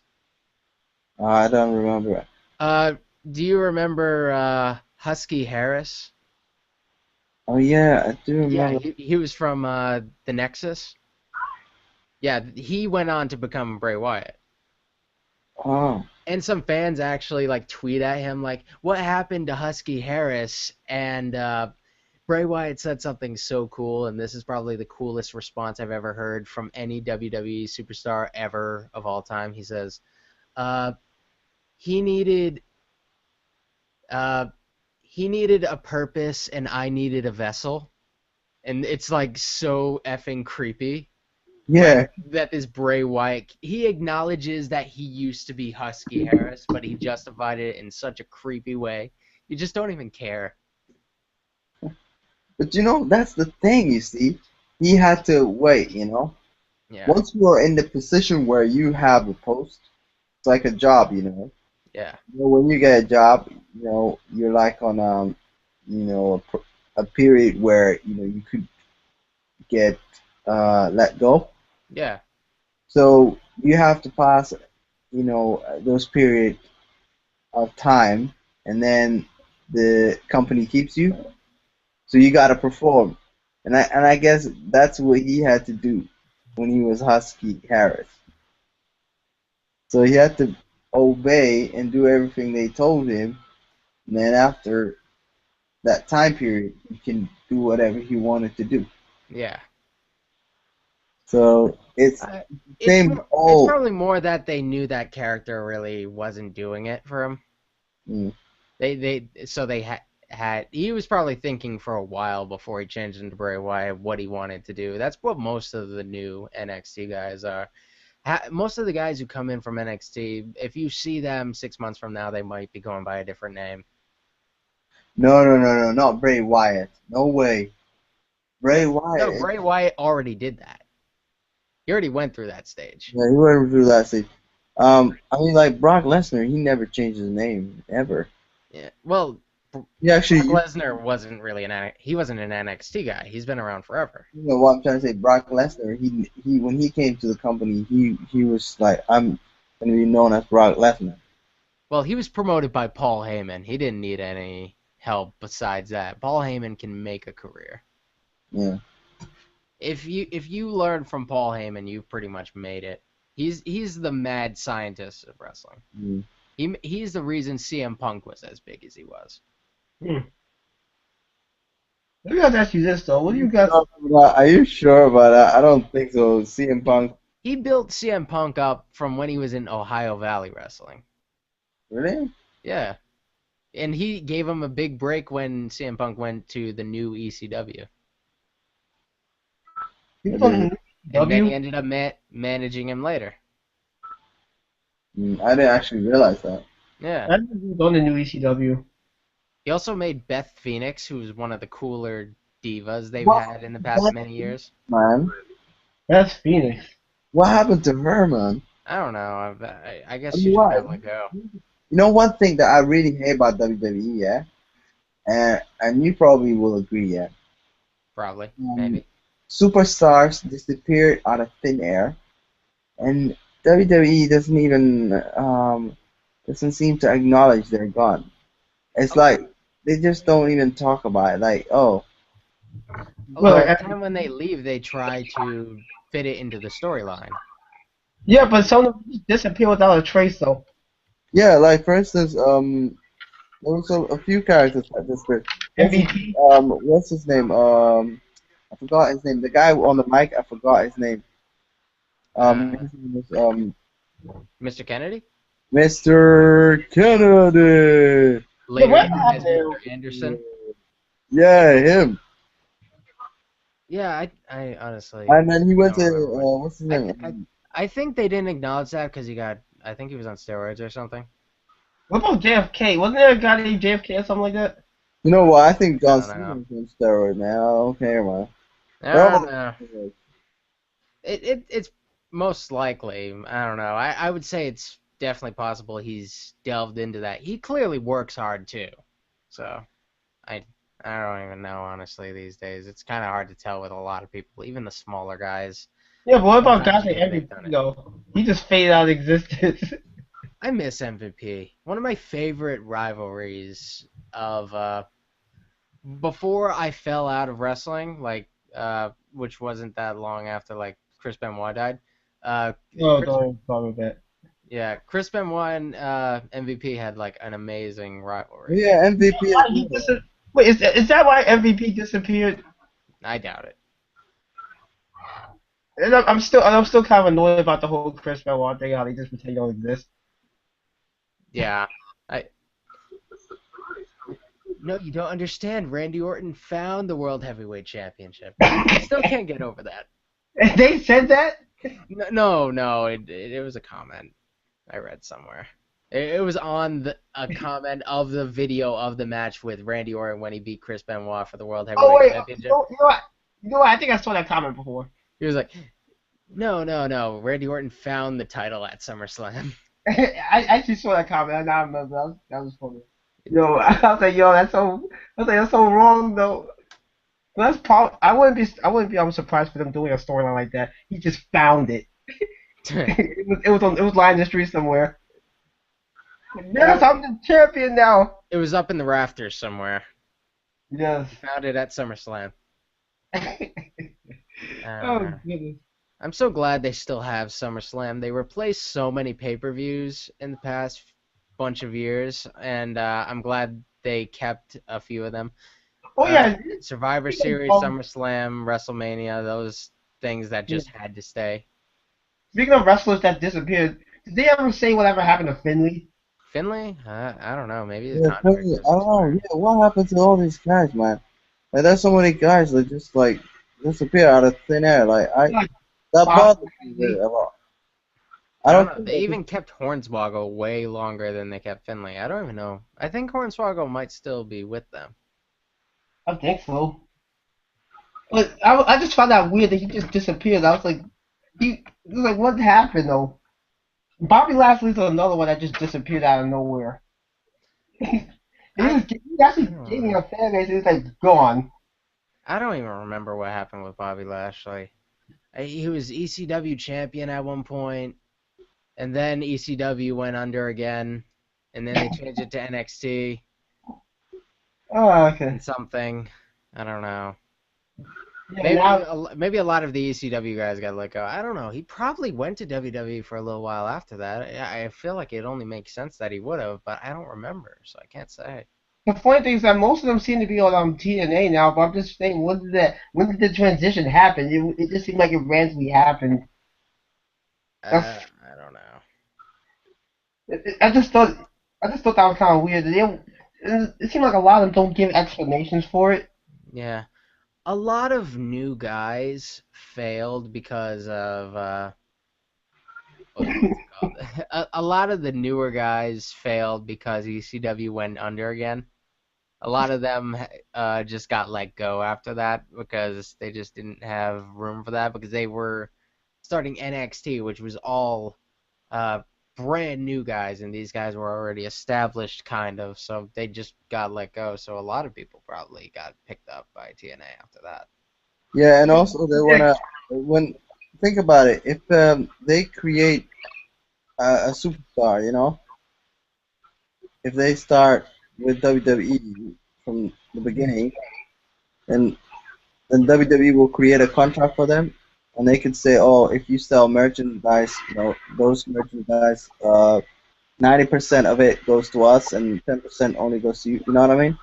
Yeah. but let me ask you this: do you think TNA is gonna go under? There are the Eventually. ones like RVD and characters like that, or Hulk Hogan. They get maybe 60%, for merchandise, Oh, uh, and the rest goes to WWE. 40% goes to WWE. wait, let me ask you guys this: do you guys remember this guy named Jimmy Wang Yang? Yes. You mean Whatever happened to him? I don't know. He was actually gaining some momentum, and then he just disappeared. No, first, wait, no, actually, first he got into tag team, and then So he disappeared. he was like an Asian cowboy. Like, Yes, wasn't he also like a high flyer? He was actually kind of cool. yes, yeah, he was. He was actually pretty cool. are you But then talking he, about Ruby Noble? No, Jimmy Wang Yang, as stupid of a name as that is. Was he an Asian guy? yes, he Uh, was a cowboy. yeah. Uh, he looks like that. It's a little blurry, but yeah, he's an Asian cowboy. Yeah, Oh man, I don't remember. he was cool. Uh, Actually, my favorite wrestler at that point in time. yeah, I miss the cruiserweight division. That's dead. Oh yeah, It's the been dead. hardcore division as well. The what now? The hardcore division, man. Well, That's there's no place for a hardcore division today. this is remember this is the what? Wait, what are they calling this now? Are we The still in the reality era. reality era? The I, reality era. I really don't like it. I'm not sure if it's better than or worse than the PG era. I don't know. It's got potential to be actually really good. Well, It will make it more believable if it pulls it off. unless they start expanding like the diva thing. Remember how they have the whole total divas? What if they start doing that with other wrestling things? I hope they do not. Like for example, like each like wrestling what was it? Those wrestling award what do you call it? The matches. Like let's say they make like a reality show based on each one of like the United States champion. They like WWE United States a reality show something like that. I doubt it. It's highly doubtful, but that would be a terrible idea anyway. Oh my goodness! Oh yeah, did you hear about AJ Lee leaving? Yes. Uh, I Uh, was like, wow. I was like, okay, that. And now they push Naomi right into her spot. It's like she was never gone. Now they have Naomi, who's actually pretty good. She has some awesome kicks and some cool high flying moves. Like Yeah. her personality is definitely not on the level of AJ Lee, but she in the ring can AJ handle Lee. herself no problem. AJ Lee is too little. I was kind of hoping they was gonna push the Natalie girl, the Natalia? whatever her name is. Yeah, Natalia. Yeah, she's managing the tag team champions right now. I don't know. Yeah, but those guys suck. Th- are you kidding me? Tyson Kidd and Cesaro? Okay, maybe that's not the right words. I'm just saying I'm just not. Okay, I should just say I'm not interested in them. Those guys are they are making the tag team division for me right now. And Wait. Okay, actually, no, wait. I'm sorry. I apologize for that. But I actually I confused them with the other tag team, the one that John Cena was with at one point. I don't know who you're talking about. No, these two guys they look alike. The Usos? Yeah. Uh, they're pretty good too. Yeah. What are they? Rikishi's sons or something? They were kind of cool. I Uh, like them. They make for an okay match. The tag team division is hurting right now because it only has like two really good tag teams. But yeah, but it was doing better in 2014 when they used to have when they back when the whole group thing was starting to come back until yeah, they destroyed it. they it was looking up, but they never really had any. They still to this point don't have any good tag team rivalries. All the best tag team rivalries have been like 3-on-3s or like stables rather than just 2-on-2 rivalries. They just haven't been able to pull those off lately. Yeah, but then again, they don't. Again, this kind of goes back to the issue with WWE in general. They don't have a lot of interesting wrestlers, Mm. so it's kind of hard, I guess, to push them. Where do you think the Diva division is gonna go from here? Um, Nowhere. You think it's dead now? I think it's in limbo. Because I I think think it needs something else before it can go anywhere. It's not gonna go up. It might go down, but it's not gonna go far.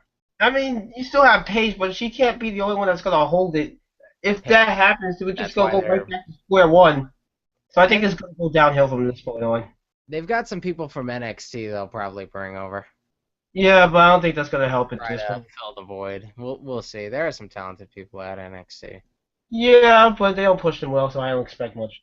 There's I, there's a chance. I'm not going to rule it out, but we'll see. if I was to bet money, I'd probably say it's gonna fall. I would want myself to be wrong on that part, but I that's I kind of where I wish think it's going. I wish it wasn't the Divas division. I remember when they first established the Divas title because they had a women's title on Raw. I wish if they got rid of either title, they would have gotten rid of the Divas title rather than the women's championship because it sounds so freaking stupid. What, Divas? They're divas, they're not women. Like the women's championship had a little bit of respect behind it. Like people like Trish Stratus and Lita were fighting over that for a very long time, and then it's the Divas Championship created by Vicky Guerrero. It Ugh. has a butterfly on it. Ugh. Yeah, but that was back in what was the ruthless aggression era. I don't even know what era that was. I think that was the ruthless aggression era. So that was. Remember, that was still back when I can say WWE was still at least solid. I You can't guys even remember say it Michelle isn't solid now. Cool? It's just it Anyone depends on remember what you're looking Michelle for. Cool? Wait, what now? Michelle Cool or something like that. Michelle Cool. Or, Michelle McCool. yeah, She's Michelle. like the Undertaker's wife or something. Is she? I think so. Wow, man, she used to be an awesome Diva champion, man. I'll tell you that. I don't remember much about her. She was okay. You That should she watch some of her matches on YouTube. She used to be really, really epic, man. She used to be a dominant. She used to fight against Beth Phoenix all the time. Oh she yeah, was before you around got during the swimsuit model era for the divas. Nah, That when she used to they do, were all like going for Playboy. oh yeah, nah, she before used to be you legit, man. She used yeah, to legit wrestle. Hmm. So yeah, no, I was gonna say before you go any further, anyway, super dude, have you commented on any wrestling videos? why? Yeah, I mean, Huh? yeah, a No, I lot was just asking. No, I was just asking because I do know cause I've ran into some people I just associate with on YouTube on like random videos. Hmm. I was just like, look, there you are. It's like, oh, well, okay, Every that's time fine. every time I look up an epic rap battles of history video, I find Beardless there. I think I did run into him once. He's just always there. If you was to see any comments, I believe it's probably gonna be like all over the place at this point because I'm just like a bunch of type of videos. You'll see me on the gaming video. You'll see me in a music related video. Hmm. I don't comment that much anymore. It's annoying. Uh, There's always somebody. Uh, you can't say anything substantive, and if you do, there's no point to it. If I want to say something with substance, I'll make a video. sometimes yeah, the comment section you can't really say substance. You're right, absolutely right. There's no, Just there's no because point because there. people are like, oh, people get retarded, you know. It, I it's heard. it's it's such troll zone now. You can't even filter through it anymore. It's not even just that. Now you got people that get butthurt real quick. Say something they don't want to hear. Look, you say something they don't like. They're like, ah! How dare you? There's How always dare you? somebody who wants to get offended at whatever, even if it's something that everybody in the world can agree on. That's why I just don't really. I mean, I will comment. I will get tempted, and I will comment. I'll comment whenever I feel like it. That's why I do. Yeah. I, I will let. I will. I don't care if someone says, "Oh, you're an idiot," because I look at the comment and I say to myself, "What an idiot." Yeah. I think out of all the comments I left, I think I've only got like maybe two negative responses. One from Sakura Haruno. Alright, that was on mine, wasn't it? Yes, because I told her her character was trash, and Yeah. she flipped out. It's like, oh, how dare you? Another one I forgot which I forgot what it was about. It was either That's one thing. You never offend someone's like, but you know what? Offend. It depends how you do it. You see, if you want to criticize, that's offend to some people. So Yeah. oh I didn't say her character was trash. I just said I was just agreeing with somebody. Somebody said that they wanted her to die, and I said we all wanted it to happen. Oh, Okay, now looking back at it, okay, that sounds kind of bad. dick. But I was just agreeing though. So I was surprised the other guy wasn't the one that was getting like crapped upon. I was just agreeing with the comment. I was like, Yeah, we all wanted to see her die. She was an idiot. I'm sorry. She was an idiot. She really went back to square one. I was like, you know what? I tried to God. defend you. I really did. You really just went back to square one. You were really chapter one Sakura. You are complete and utter trash. I was like, you know what? I can't help you anymore. You are beyond help. So, while we're on the subject of comments as well as wrestling, I got in a back and forth with somebody a little while ago. I think I mentioned this in the past, but about Hulk Hogan. Uh, I, In the I, I, comment section?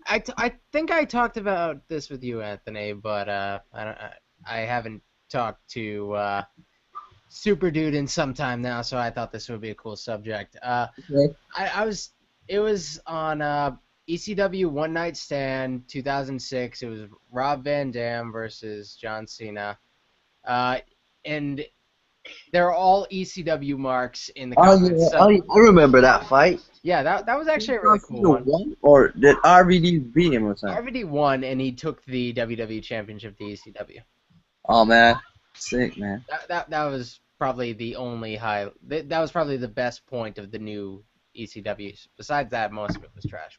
Everything was Uh, sweet, man. but I said in the comments, kind of cheeky, just I knew it would kind of stir something up, but I'm like, say what you want about John Cena, at least he's better than Hulk Hogan. And When did you say that? True though. No. In terms of wrestling, I, yeah, I I think you know what. Well, you can't actually hate on Hulk Hogan because Hulk Hogan I is can. not actually he see like his role model. He took WWE to Hollywood.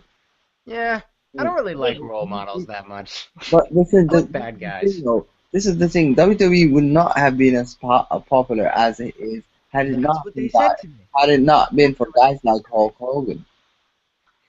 And What video was this? I was just telling them Had that it he not been had four for Hulk moves. Hogan, had it not been for The Rock, I mean, Hey, it look. and for more popular. I mean, now WWE has, um, you know, popular people just visiting Raw and flipping SmackDown and main events, what do you call pay-per-view matches. So it's all down to their popularity, you know. Yeah, I just think the world got smarter, and back then the fans would just eat stupid stuff up, and I think Hulk Hogan was kind of like Not really. I think what it was is the just idea of that. storytelling. All it was a good storytelling, I and we don't loved it. I don't think there's much good storytelling at all in Hulk Hogan. I guess old school wrestling storytelling I was not a huge fan of, and I think it got better closer to the 90s. As far as storytelling goes, as far as sports entertainment goes, I'm not talking about like wrestling as much as that. But Hulk Hogan's character is was around in such a shallow time. And for those people who dislike John Cena and like Hulk Hogan, there's no justification for that, and that was kind of the conversation I was having there because they're the same What person video was this at different again? times. What? What video was that again? I don't know. It was a clip of Rob Van Dam versus John Cena at ECW One Night Stand 2006. So I don't. if I looked for this video, is your comment gonna appear like at the top, and I'm just gonna see like a bunch of like 200 responses to it? Uh, Probably not that many, but there were a few. I No, don't know where it is. It wasn't an official video because I don't think WWE uploaded that whole thing to their YouTube channel, so I don't even know where it is. I just think that's kind of funny though. Yeah, if I don't really get into that many arguments with people, Uh, I guess it's because of the way I usually word my. Like, I'm usually kind of careful with the way I word my stuff. yeah, you're more Look, conscious than I I am. don't go too hard on it, but it's still kind of I guess negative. So I'll be like, I don't just want to say, all right, this sucks. I'll be like, this, yeah, it kind of sucks, but it wasn't. I think that It's not bad. in terms of wrestling, I think that the moves that John Cena makes are whack. I think Hulk Hogan's moves are more like I like more appealing to me.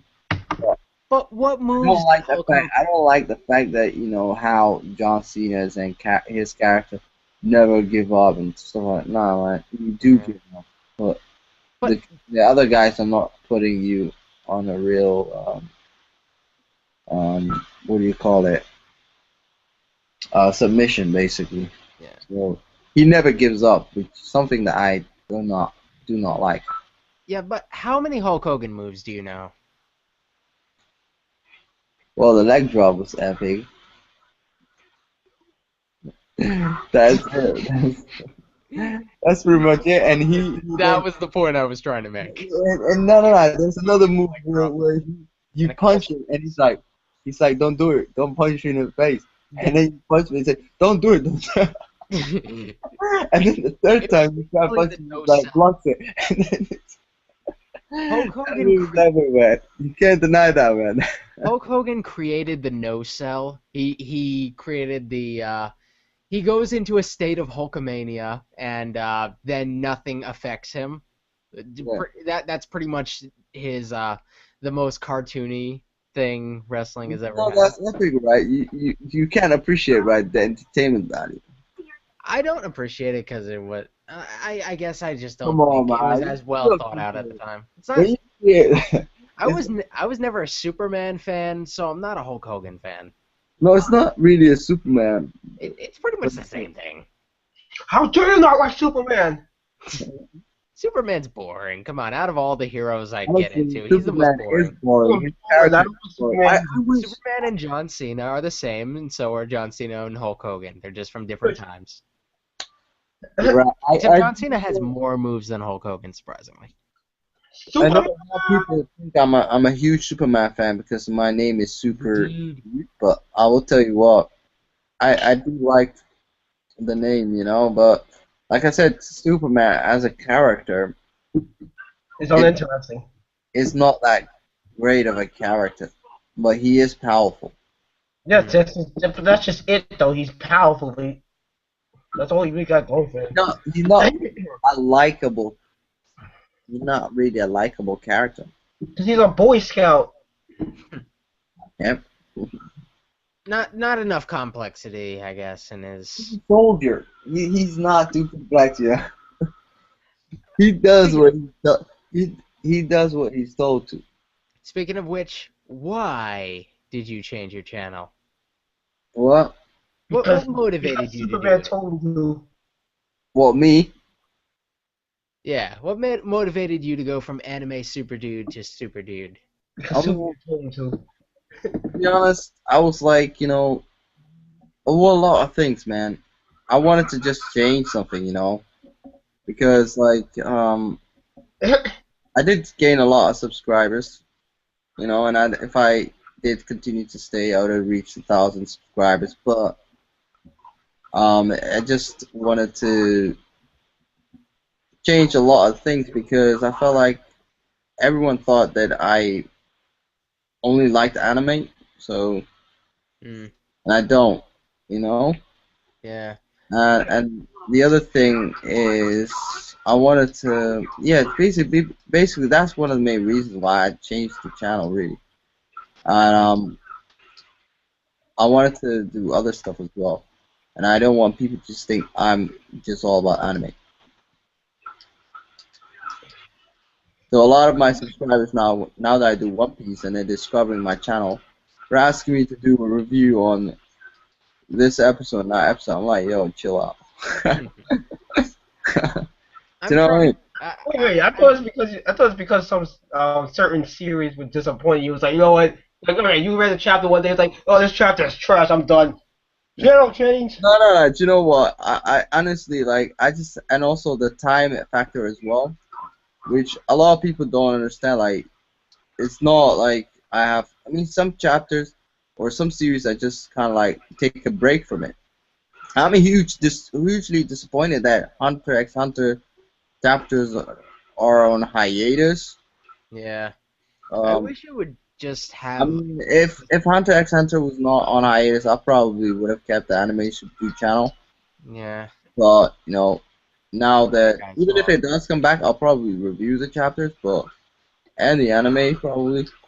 But I don't really know, man. I don't know.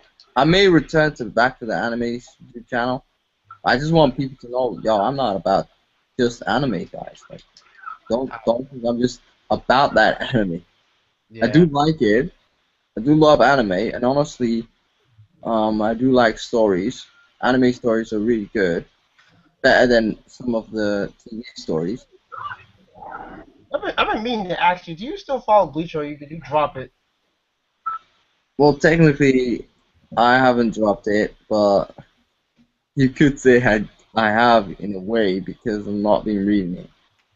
No, because Oh. no, because I always thought that was I always thought that kind of factored in your channel change because I remember I forgot I think it was like I think Now, it was like a really why do bad chapter of Bleach that came out and then everyone was like raging and then your video came out around the same time and I was like oh I think I even left a comment asking you that so yeah, I know, no. Nah, the thing is, I kind of like, with Bleach, it's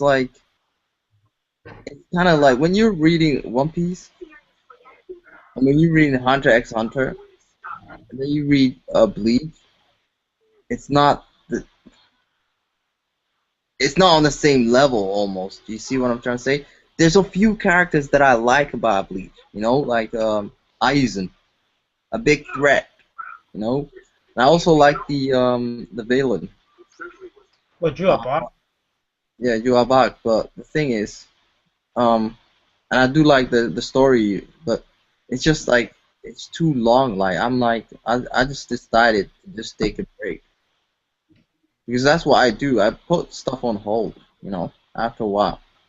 Hmm. I I can't don't really I can't I don't want to keep just like reading chapters. Sometimes it's just better to put stuff on break. I can't really do that because if I do that I'm gonna fall behind and No, actually I but kind the thing of though, that it is no good because if you think about it, if some series are just too slow, like with One Piece, sometimes when I don't like with One Piece, yeah, sometimes I was like I may review chapters. I'm not gonna review every chapter, even after I read a chapter. It's not that great. I probably won't review it.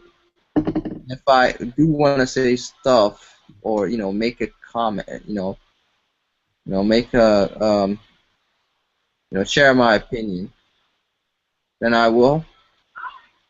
So I just like to do whatever I want to do whenever I want to. That's why I want to base my channel on. I don't want to be like, oh yeah, I do want to build a loyal subscribers, and I do understand that you have to make videos and stuff like that. But I don't want people to look at me and say, hey, you're that guy I go to for my anime reviews. No, man, I'm super dude. I'm a human being, you know? You go, girl. oh my goodness wow No, really no, no. Chill out. No, but but yeah a lot of people don't understand that, and the thing is, human beings nowadays, they they communicate, using a machine. They spend a lot of time with the machine, and they don't really appreciate the human. No, know what I'm talking about? Yeah. Yes. yes I've learned this from Kraftwerk. They had I think they had an album such as this. It's a very enlightening album. I think it was what was it called, Man and Machine or something like that. But think about it. You spend a lot of time on your phone. Edits. A lot of people spend a lot of time on their phones, man. That's a crazy, man. On social network. Yeah. Isn't it great? But I know, right? and the thing is, Why would I want to if you think interact about with it, people? if you think about it, um, like people back in the days, I mean, they used to, not back in the days, about 5 years ago. I believe they used to spend a lot of time calling each other over the phone and texting, and you know, a lot of the times we used to call each other, and in fact, calling used to be really expensive. Hmm. That's more But like 10. now, if you wanna like if you want to have a phone, a good decent phone, or a phone contract, whatever, you gotta you gotta pay for data. You know, to use Hmm. the internet. You're not paying for time to call because time to call is free, innit? There's no limit on calls. You know what I mean? I think some people still have limits. Well, there are packages. Most of the packages with nice phones are come with free calls Yeah. because people are only gonna buy like iPhone 6 or the 6 Edge. Samsung phones. They come like with free calls and text. No one calls. Everyone's on the internet. I mean, right now I'm on the internet talking to you Yeah. guys, but obviously, Yeah, yeah, but I guess that's what you can say. Live streams are kind of, I guess, helpful. I guess. I mean, I can't believe we're having a proper discussion right now. Hey. Oh, what now? We're having actually a proper discussion. We were having a discussion, but I'm talking about real life discussion. Like, Yeah. That is what Yeah, I is guess happening. it happens every now and again. I don't mind. That's what I'm trying to say. This is something we should discuss. Like, Woo woo woo. you know, I mean, sometimes they can lead to that when we're talking about anime. yeah. I mean, like, it's true. But I think Brady asked me, why I left my channel. And it's so developed, to this. But yeah, So, I get what you're saying, but that's always stuff that I wanted my channel to be in general, which is like just for me to be able to do whatever it is I wanted to do on the channel, whether it be like anime and manga stuff or music related stuff, video game related stuff. yeah. But Yeah, I tell you what, the thing is, the hard thing you gotta make sure you do is you have to build yourself an audience. Like, Yeah.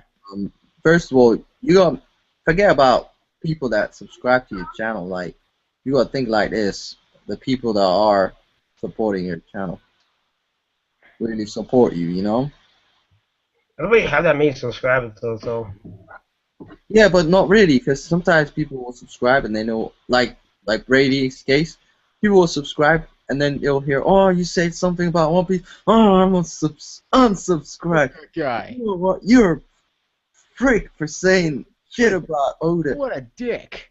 Yeah, that's exactly. this is exactly why I don't do chapter reviews. I have attempted to do them, but out of all the attempts I've tried to do with chapter reviews, only attempted to do One Piece chapter review. You can you can either sugarcoat everything and say everything is wonderful, you know. That's If it's easy. raining outside, if it's raining outside, you say, "What a wonderful day! It's sunny outside. You know, blue sky, This was Won- kind of but it's okay.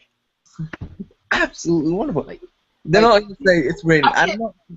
I'm I not. can't. Yeah, go on. Yeah, but it's the problem. I can't do that. I really cannot bring myself to just be like, "Oh, this chapter is great." If I didn't like a chapter, I'm gonna say that I didn't like a chapter. But that's the thing though. That's the thing though. Because that's the thing though. If you're like myself, yeah. If you're like we're all real people, you're gonna have to make real reviews, not fake ass reviews, and say it was yeah. a legit chapter. I mean, if it was, then just say it was. I just like I said when I was talking to Brady earlier, I told him like the chapter was good this week, and he agrees, but obviously he has, he wants to criticize, and I think that's perfectly fine. I mean, I will say that something, I'm not happy with overall, chapters. Most of the chapters of Dressrosa, I'm not really happy with all the chapters. You know what I mean? I think like ending wise, it's all good. Well, the whole point is some One Piece fans want to say that, yeah, how dare you say shit about One Piece? you know? Oh And, my goodness, that's another thing I wanted to do. That's actually kind of wanted to do like in this live stream, which is I wanted I guess each of you guys to explain your problems with it, especially Brady, because I know he has some issues. I think I already did that. no, Yeah, I like think like what happened. I think the problem is I think the problem is the fandom. They just don't understand. They need to understand that it is good to have to be critical. It's not a bad thing. We always critique things. It's perfectly normal. If you don't critique anything, then nothing will be improved. Remember? But you know what's funny though? It's for certain series. If you say something negative about, it, they won't say anything. If you Or say that, if you say okay, anything negative about Bleach, imagine they this. will. Yeah. Imagine the internet, for instance. Yeah. When we first had browsers and they weren't able to play videos and everything like that. If people didn't say, "Well, we want to watch videos, we need plugins so it could work with videos," and people didn't complain about this, what would have happened? No, I'm saying I'm talking about the bias. No, okay. Look, for example, I'll say like with Bleach. You can say something negative about that series. You can bash that series all the way up, all the way, all the way to the other side of the world, and and most people basically agree with it. You Mm. say that you say that about Fairy Tail. Say the series is complete utter trash, or what the alternative name for it is now, I guess for some people, Fairy Fail. People will be fine with it. Yeah, you know what? Yeah, that's exactly what it is. It's a fairy fail. But if you say something bad about, let's say, like like One Piece or even like Naruto, oh, okay, the Naruto thing that's kind of split in half, but like with One Piece, you say something, you even say something slightly negative. Actually, it don't even have to be negative. It could, it could just be like a maybe just I guess a slight disagreement or something. Yeah. If it's not full on praising the series, Mm. they're coming after you. They're coming after you with like Coming for your pitchforks. head, son. They're coming for your head. Now I'm I mean, telling you, some of these people, okay, in real life, if they were talking, if you were discussing with them face to face, they won't behave like that. you know. And I know that No, for a fact. I know that for a fact that none of the people in the comment section, if you saw them in real life and you were talking to them about the chapter, none of them would behave like that. But it's just that you know, tribalism, yeah. no, there's in between you and them, there is this wall, and they can't see you. They can, see your body language and everything, and you can express yourself. I mean, even on a video, you can try as hard as it's still not gonna work because people are not. It's really hard. Only Mm, people that can listen will understand. Most people don't want to listen to negative stuff. yeah. all right, so that's what I was saying. I think this would be a good time to dish out this stuff out, like, lay it on the table. I mean, I've found that fairy tale fans they're the ones that are looked down on probably more than most manga fans, but they're probably the best sports as far as anybody goes. They Um, they, they Bleach, are aware of the problems in their series more often than not. yeah, Bleach fan. So are Bleach fans though. Yeah, that like these series that But don't. the thing that bothers me is, yeah, as a fandom as a whole, you can't say can't put everything into a category and say, oh, it's all fairy tale. But I'm definitely sure that there are a lot of fairy tale fans that would Are understand. bitches. Like I said, they wouldn't act like an idiot. You know what I mean? You'd have the same, you'd have the same for Naruto fans and One Piece. You know, it's just that the what do you call it? The extreme fans that would say, "Oh no, One Piece is perfect," you know. Yeah, but what about the people that we call Oda God or something like that? No, Oh those God, extremists. I'm I was talking so about scared earlier the offending extremists. God Oda. The extremist One Piece fans. Those are the dangerous fans. No, I've seen. I'm no. I was looking at Fnevo's chapter review, and that's all the comments were saying. He was saying, "God, look, he did it again." I'm just like, "Oh my goodness!" I I All I am was thinking, so.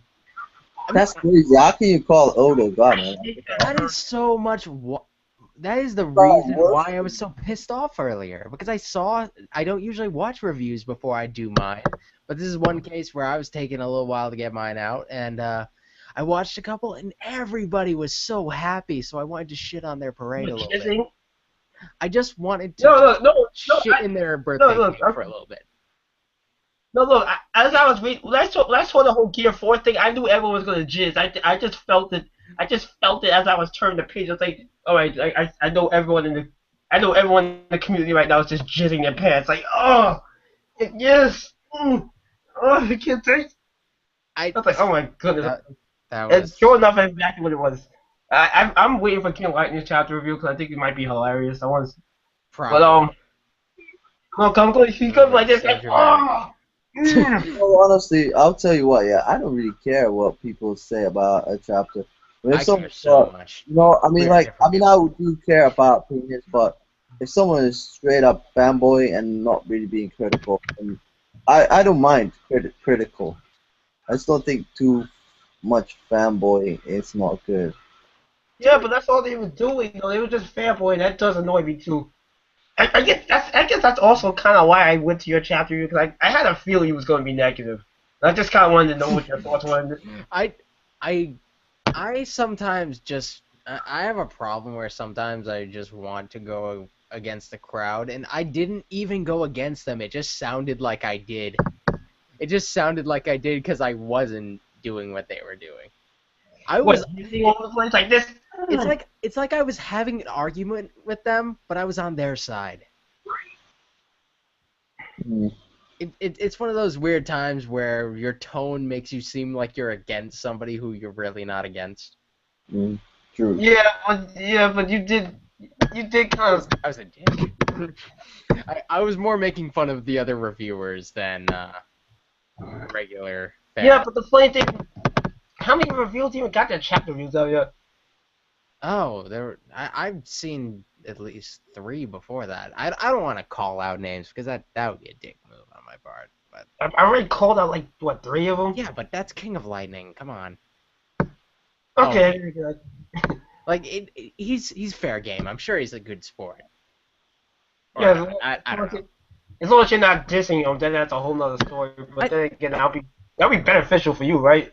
'Cause you still want to get in that battle with him, right? oh my god. No. I'm thinking like I'll probably be intimidated because he's an intense guy.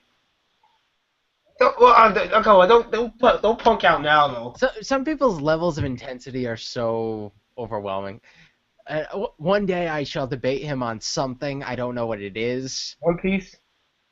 God, he probably knows so much more about One Piece than I do. You know what? Like I forget things a lot about One Piece. Reality is, yeah, everything is all based on opinion. But Yeah. if you can bring, a good point, okay, that's all you need to debate anyone. But the fact of the matter is, at the end of the day, the the everyone is gonna be biased. Yeah. So that's just one thing, you know. And Well, that's why I don't really look at it, you Yeah. know. yeah, but as I was saying, like, what? Okay, so I guess your likes and dislikes about the series as a whole right now. So I have this little vault of videos that I haven't released, but probably one day I will, or at least I'll release variations on them. Where one of them is called Double Four Anime, and it's FOUR anime, and it's basically me doing a review in a Double Four anime impression, and there are a few others. There's one with the phone, and I kind of want to do that, but it feels like a dick move, just mocking their style. Because I actually do like most of these people that I'm making fun of, but I have like this vault of videos of me practicing my impressions of other reviewers. You should definitely do it for the phone because if you do that, then you get into beef with them, and then I can watch it on. That, one thing I like the phone. I like that. I like he's an asshole, but it's like a cool style. Like he's Yeah, not like everybody else, even though he'll fanboy as much as anybody when the right thing comes out, but usually it's more justified fanboying than a lot of other people. no, his stuff is ridiculous. No, because no, but then again, he established that he's a fanboy of certain series and he can't stand other series. Yeah, Well, this is not as it bad. He Like, fanboys out of over most things besides Naruto. okay, no, he bashes the crap out of him. When it comes to Naruto, Naruto was his that was his plaything. He was having fun with that. okay, yeah, that and Bleach, because he bashed the crap out of that too. But those videos were hilarious. Yeah, I Oh do my god. admit that much. Like he did this like what was it? Just he's like what destroy videos where he destroys a character or something. Oh Those my god. videos were hilarious. Those things were you can just see his ego bursting out of his brain when you see that. I still think his funniest one was probably what he did for Ichigo. But Hmm. then again, Ichigo has so much you can do with it. It was just hilarious because it was it was the way he said his I guess problems with his character. Not exactly what he was saying because I guess what he was saying is basically what everyone else was saying.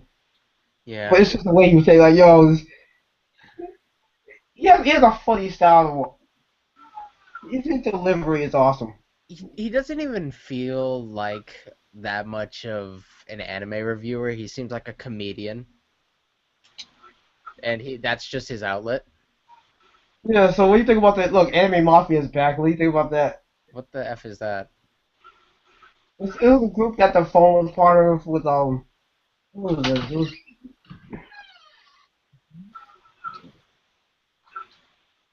Team Rival. Who else was in this thing? Well, there was rumors about Funeral being part of it. I actually think he was part of it at one Uh, point. I Yeah, I I think don't it was I don't Funeral Double. Wait, was Double Four part of it? Um, Bleach Fanatic and I don't know a few other people. I Those don't were like the most noteworthy ones, though. I don't ever like any of these anime groups. I've never liked them. I watched a couple We Are Nakama videos after like three. I was totally sick of it and Yeah, not yeah. But interested. let me tell you this though. We did knock them out. I always consider to be basically the remains of the anime mafia because if I recall, I think a few of the people out in Minakamo was part of the anime mafia. The anime mafia is basically like a troll group. They just went around trolling people. I see. But it was supposed to be in all in good fun, but then one member took it too they took it too far. It got crap got real and lives changed. If you want the whole history, watch one of those anime history channels. Oh, those things. Yeah, like the what was it, King Lightning Dick Ride Association? I think he Oh has on his God. channel.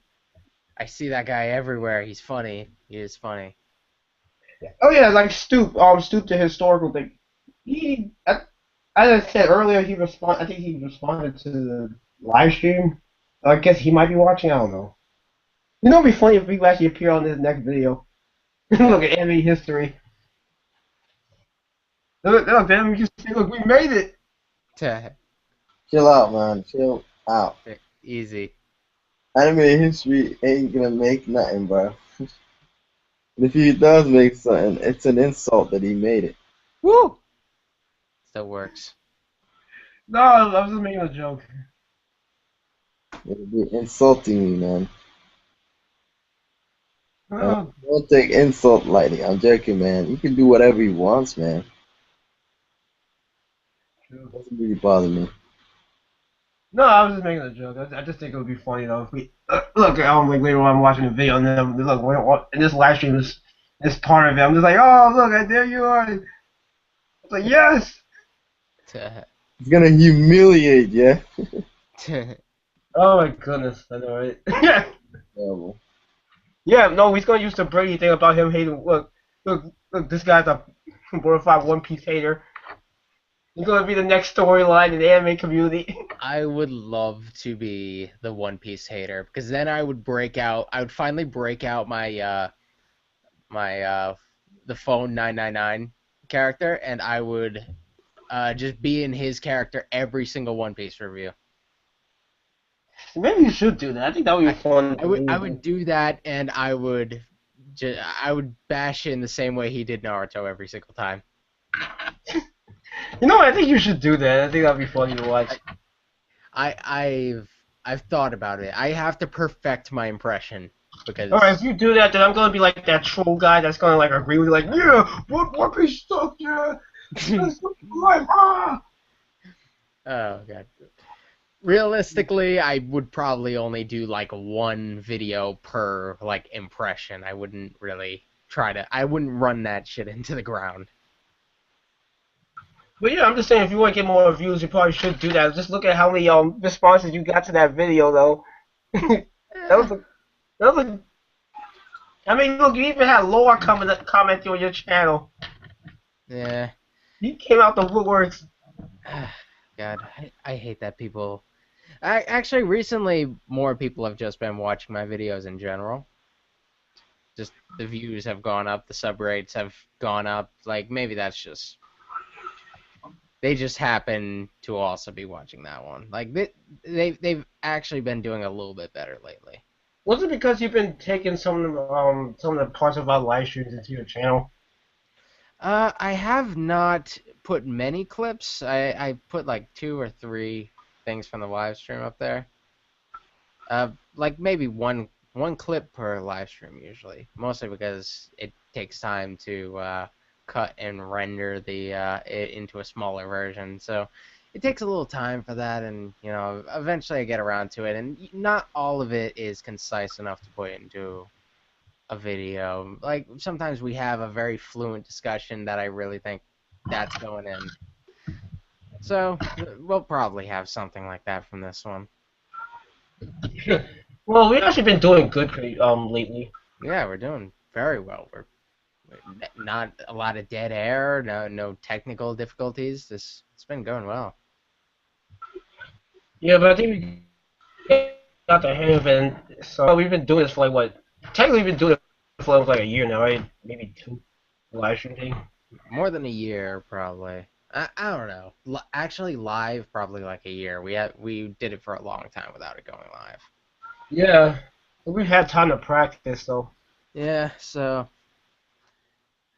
we have grown as people in these past few years, and it is nice.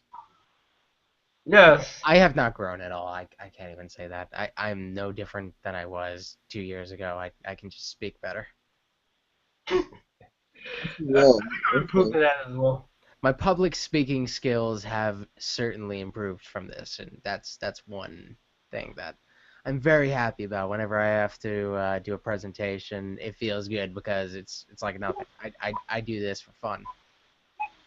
Yeah, that's the other thing I realized. Like, I think I have improved my but also I noticed also when I'm just more passionate about what I'm talking about, I tend to do better. Yeah, Like what if I'm doing like a video about something I'm really not that interested in it's going to show. I've done a few reviews like that. That's kind of why I've stopped doing a lot of the reviews I was doing on my channel because I was like, you know what? If I don't really care that much about what I'm talking about or I lost interest in it, I'm just not gonna do the video because I don't like doing like yeah. half done videos. And So I've done that. And I've looked at some of them. And I just wasn't proud of them. I was like, you know what? It's like I don't really like some of these videos, but a few of them I kept up there because they wind up getting views somehow. yeah. So uh, I'm trying to I'm trying to come up with a name for a wrestling thing, like a show to do on here, but I can't come up with anything. I had a few ideas. I keep looking them up. They're already taken. I actually thought of going in Raw as a sex joke, but it was already a thing. I looked it up. That's actually a thing. It's a show called Going in Raw, and it's about WWE. I was kind of disappointed. I What can't about come up with. I What about can't. SmackDown? If it's a SmackDown pun, then nobody's gonna watch it. Oh, Because I don't even watch SmackDown that often. I was only Uh, watching it today because I'm out.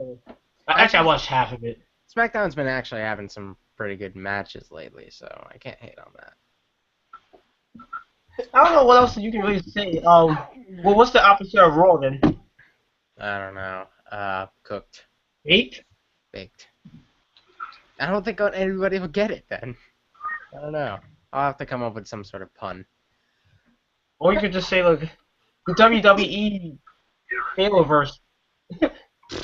I don't know. I'll just I'll just give them original titles and until I come up with a show name. It's like, you ever thought about like making like an official group name for this? Nah, not really. I wish I had an I guess idea, I but guess then it never really put can thought into it. actually contain a fluctuate. So there's only been like a few like I guess you could say like people like come in here daily, I suppose, but there hasn't been like a I'm there hasn't trying to been I'm trying to think of a cool live stream name for when it comes back to well, for when I'm able to live stream again, but I can't come up with anything. All my live stream what names is the thing what you were doing before the otaku thing? Otaku Plus. Oh wait, what did you? Yeah.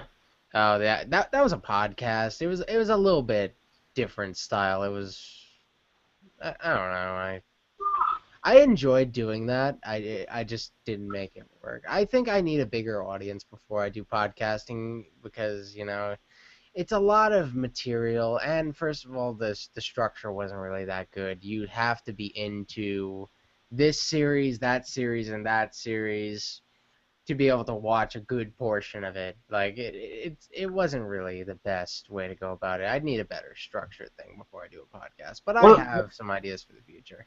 what about the video? What about the like with the live stream thing? Wasn't you turning those into podcast too?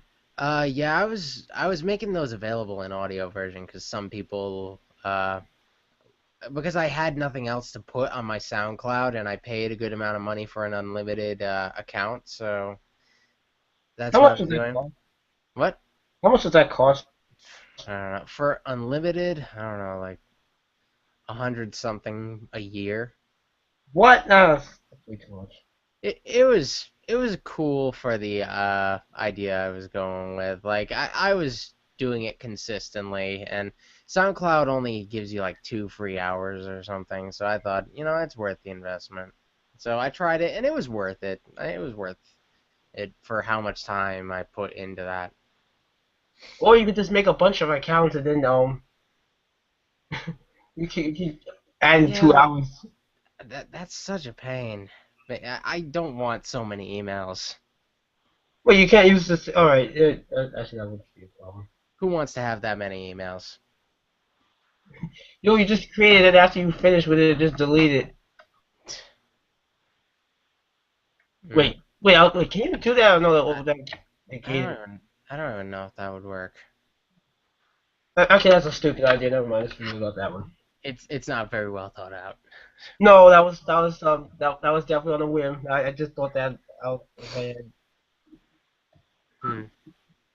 I've been watching this I've been watching this channel. I just subscribed to like a while ago. I just started watching it again. It's called what's it called?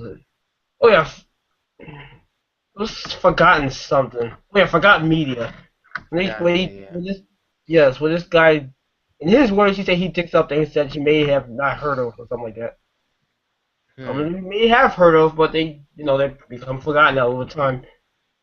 He generally does it with video games and TV shows or cartoons. Really, some of the cartoons he had on there was kind of interesting.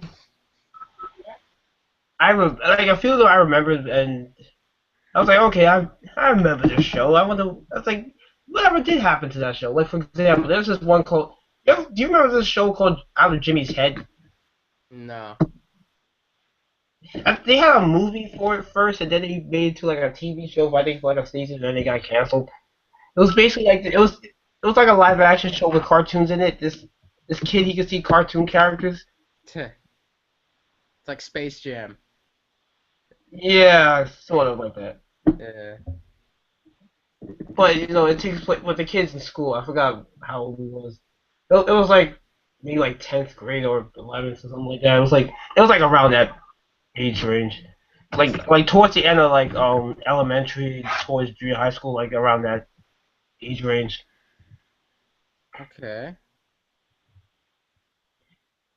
And I forgot how it went. I forgot if he imagined the cartoons or he just saw them. Hmm.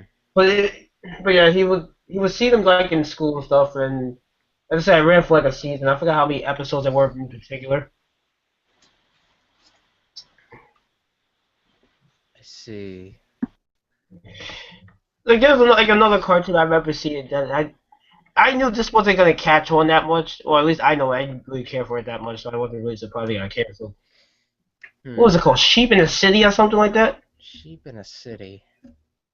That's that's an I might be interesting. saying it wrong. It was on Cartoon Network. Possibly. I don't know.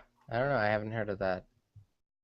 It's a sheep, and he's just walking through the city. That doesn't sound fun at all. Yeah, it wasn't. It was really boring. Hmm. Well, it had. I do remember it did have a following. I remember a couple of people liked it. A couple people. It was like a niche fan base. I see. Just so, So, all right, maybe this one you might have heard of, Time Squad. nope. Oh, wow, really? Okay, that one I actually liked, but at least for the first couple of episodes, I would say, but around the time it got canceled, I could see the wheels were kind of falling off on that show. Hmm. Time Squad. I feel like I've heard of that. I feel like I've heard of that at least. I'm looking it up so I can see a picture to see if I can get anything out of this. Uh oh. Oh, this actually looks familiar.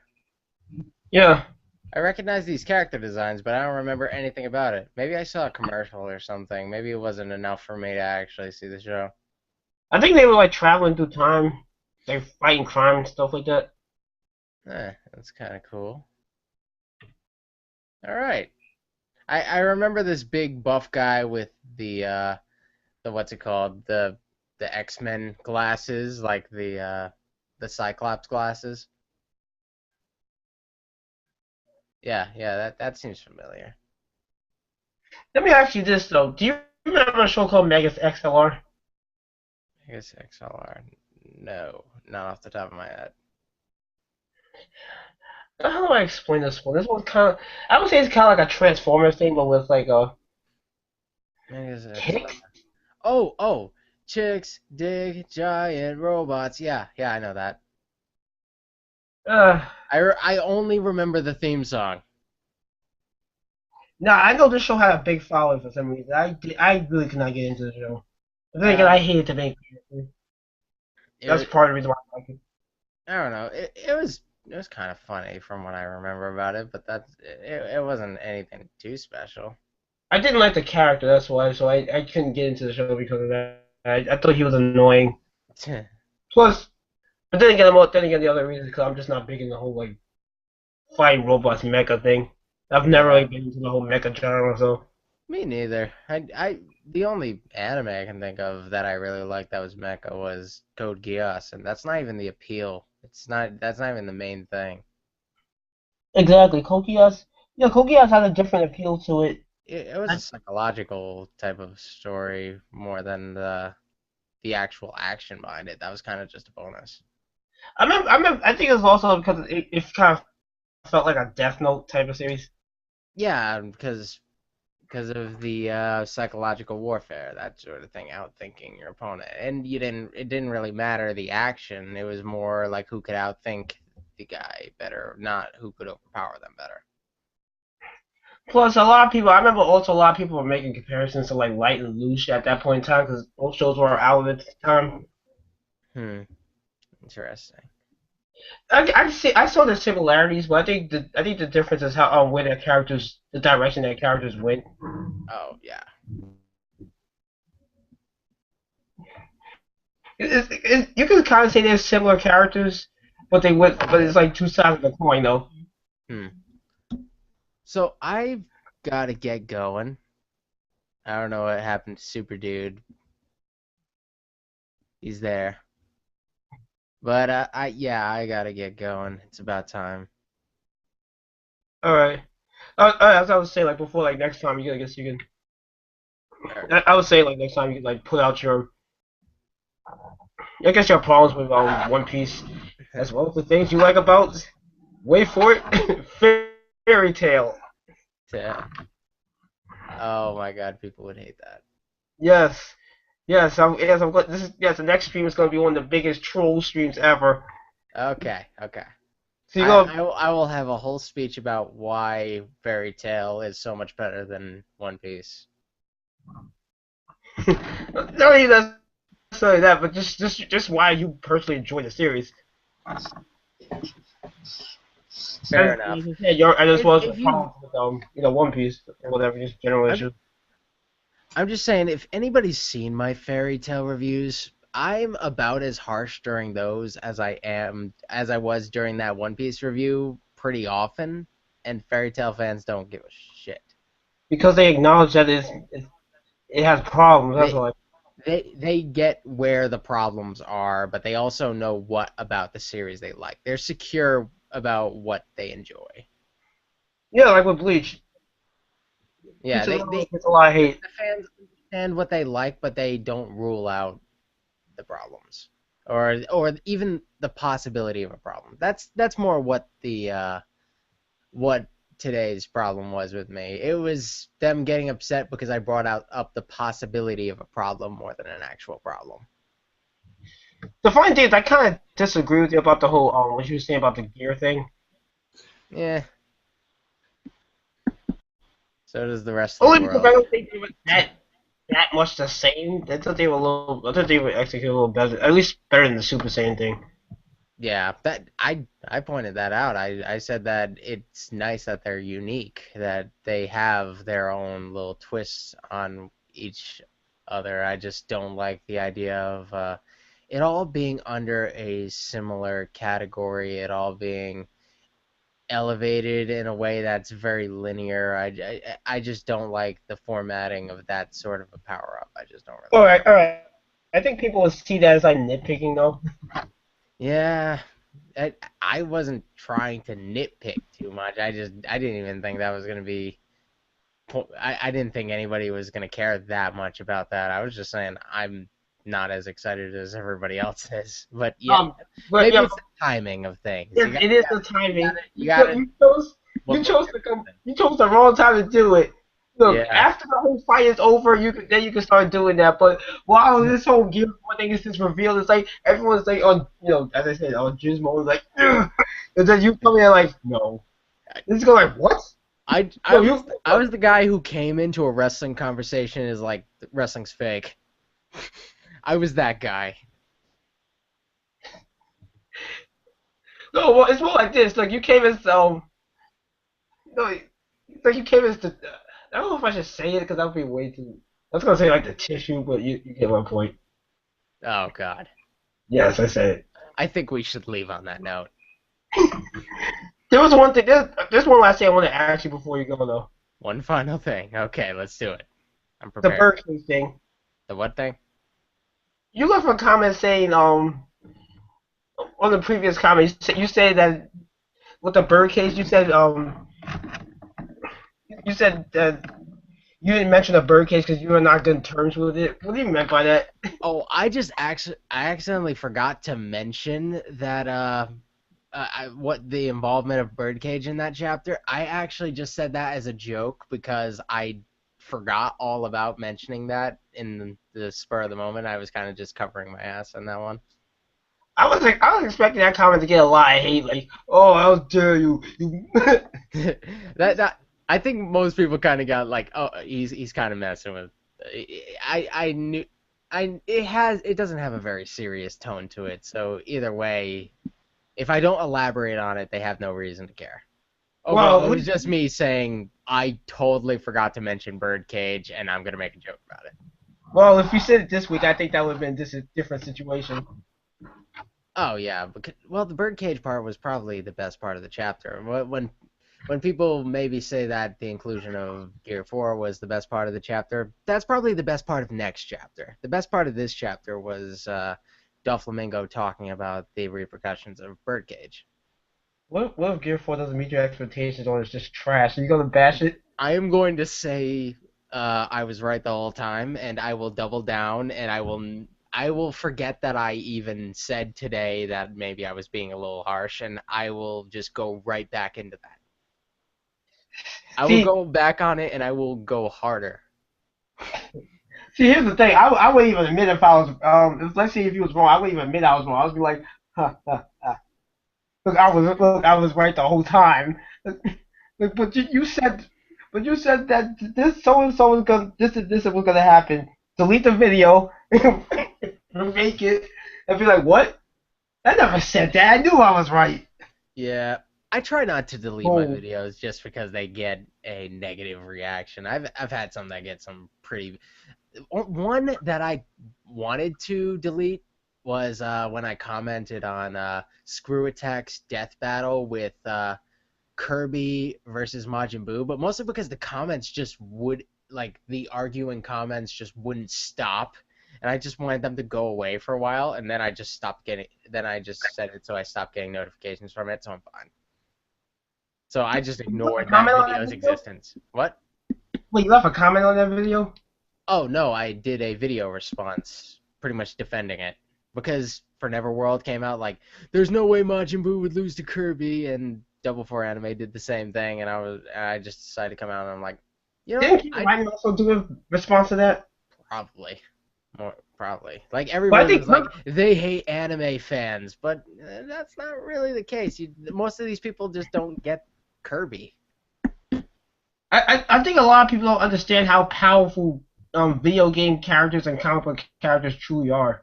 Yeah, like when you're aware of one side, it's easy to justify why they would beat anybody. But The from only what I don't even know a whole lot about Kirby, but from what I've looked into, he's a lot more powerful than I originally thought he was. Exactly, that's what I'm saying. Video game characters and comic book characters, they're a lot more powerful than people actually. I think a lot of anime fans actually, understand because like with the whole Superman versus Goku thing, I'm just thinking like Superman's gonna win most of those fights. You really don't understand. Yeah, like they use that as an argument. Like first they have Goku lose, and now they have Majin Buu lose. They hate anime fans, and they ignore the fact that they have Vegeta beat Shadow the Hedgehog in an earlier one.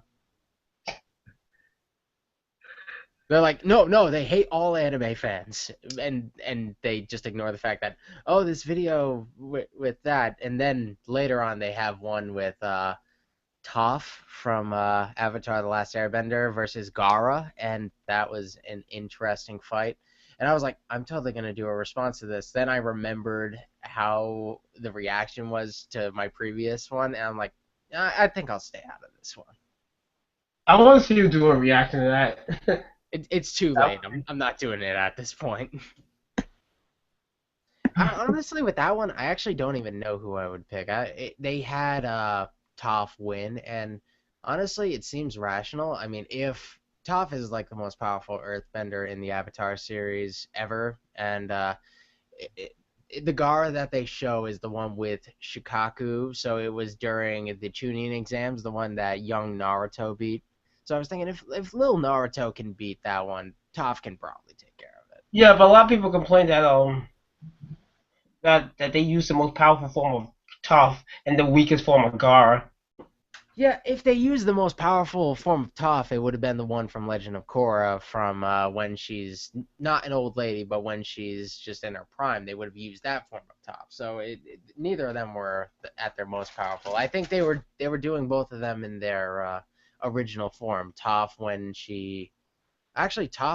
her original form was one of her more powerful ones, and I think they were just going from their base forms rather than what they became. That's at least what I got. I don't think it was the best way to go, but Guys, sorry to interrupt you, but it's time for me to sign out. yeah, I'm doing the same. All right. So okay, I think we're gonna end it here. So everybody, do your outros. Well, it's been It nice sucks. talking to you. Uh, Send me the link whenever, man. But like I said, Thursday nights I can come out, to talk, Maybe Thursday. do the discussion with you. All right. So do your outro, man. Alrighty, do your thingy thing, bruh. Sign out. I think that was his thing.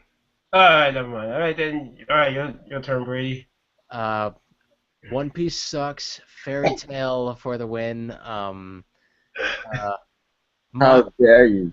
Magi is actually not greatness, but you know what is great? Bobobo. And yeah, I'll see you guys next week. I think I'm a little burnt out right now. I don't think I have anything clever left in me right now. So I'm just gonna stop while I'm ahead or behind. Alright, Rurouni Kenshin pawns all. Fair enough. Yes. But anyway, thanks for watching. We'll do the next one next week. When, I have no idea. We'll figure that out. Maybe Thursday, maybe Tuesday. We'll see. Hopefully we'll have some more people. And again, 2 weeks we'll see what this whole Gear 4 thing is. That's why you gotta wait 2 weeks for that. Oh, we have to wait 2 weeks. Oh my god, I'm so glad I get a little break from One Piece after today. Yeah, so maybe we'll talk about it in the 11th Mega Aim Hangout. So Yeah. anyway, everyone have a good night, and we'll see you later. Bye.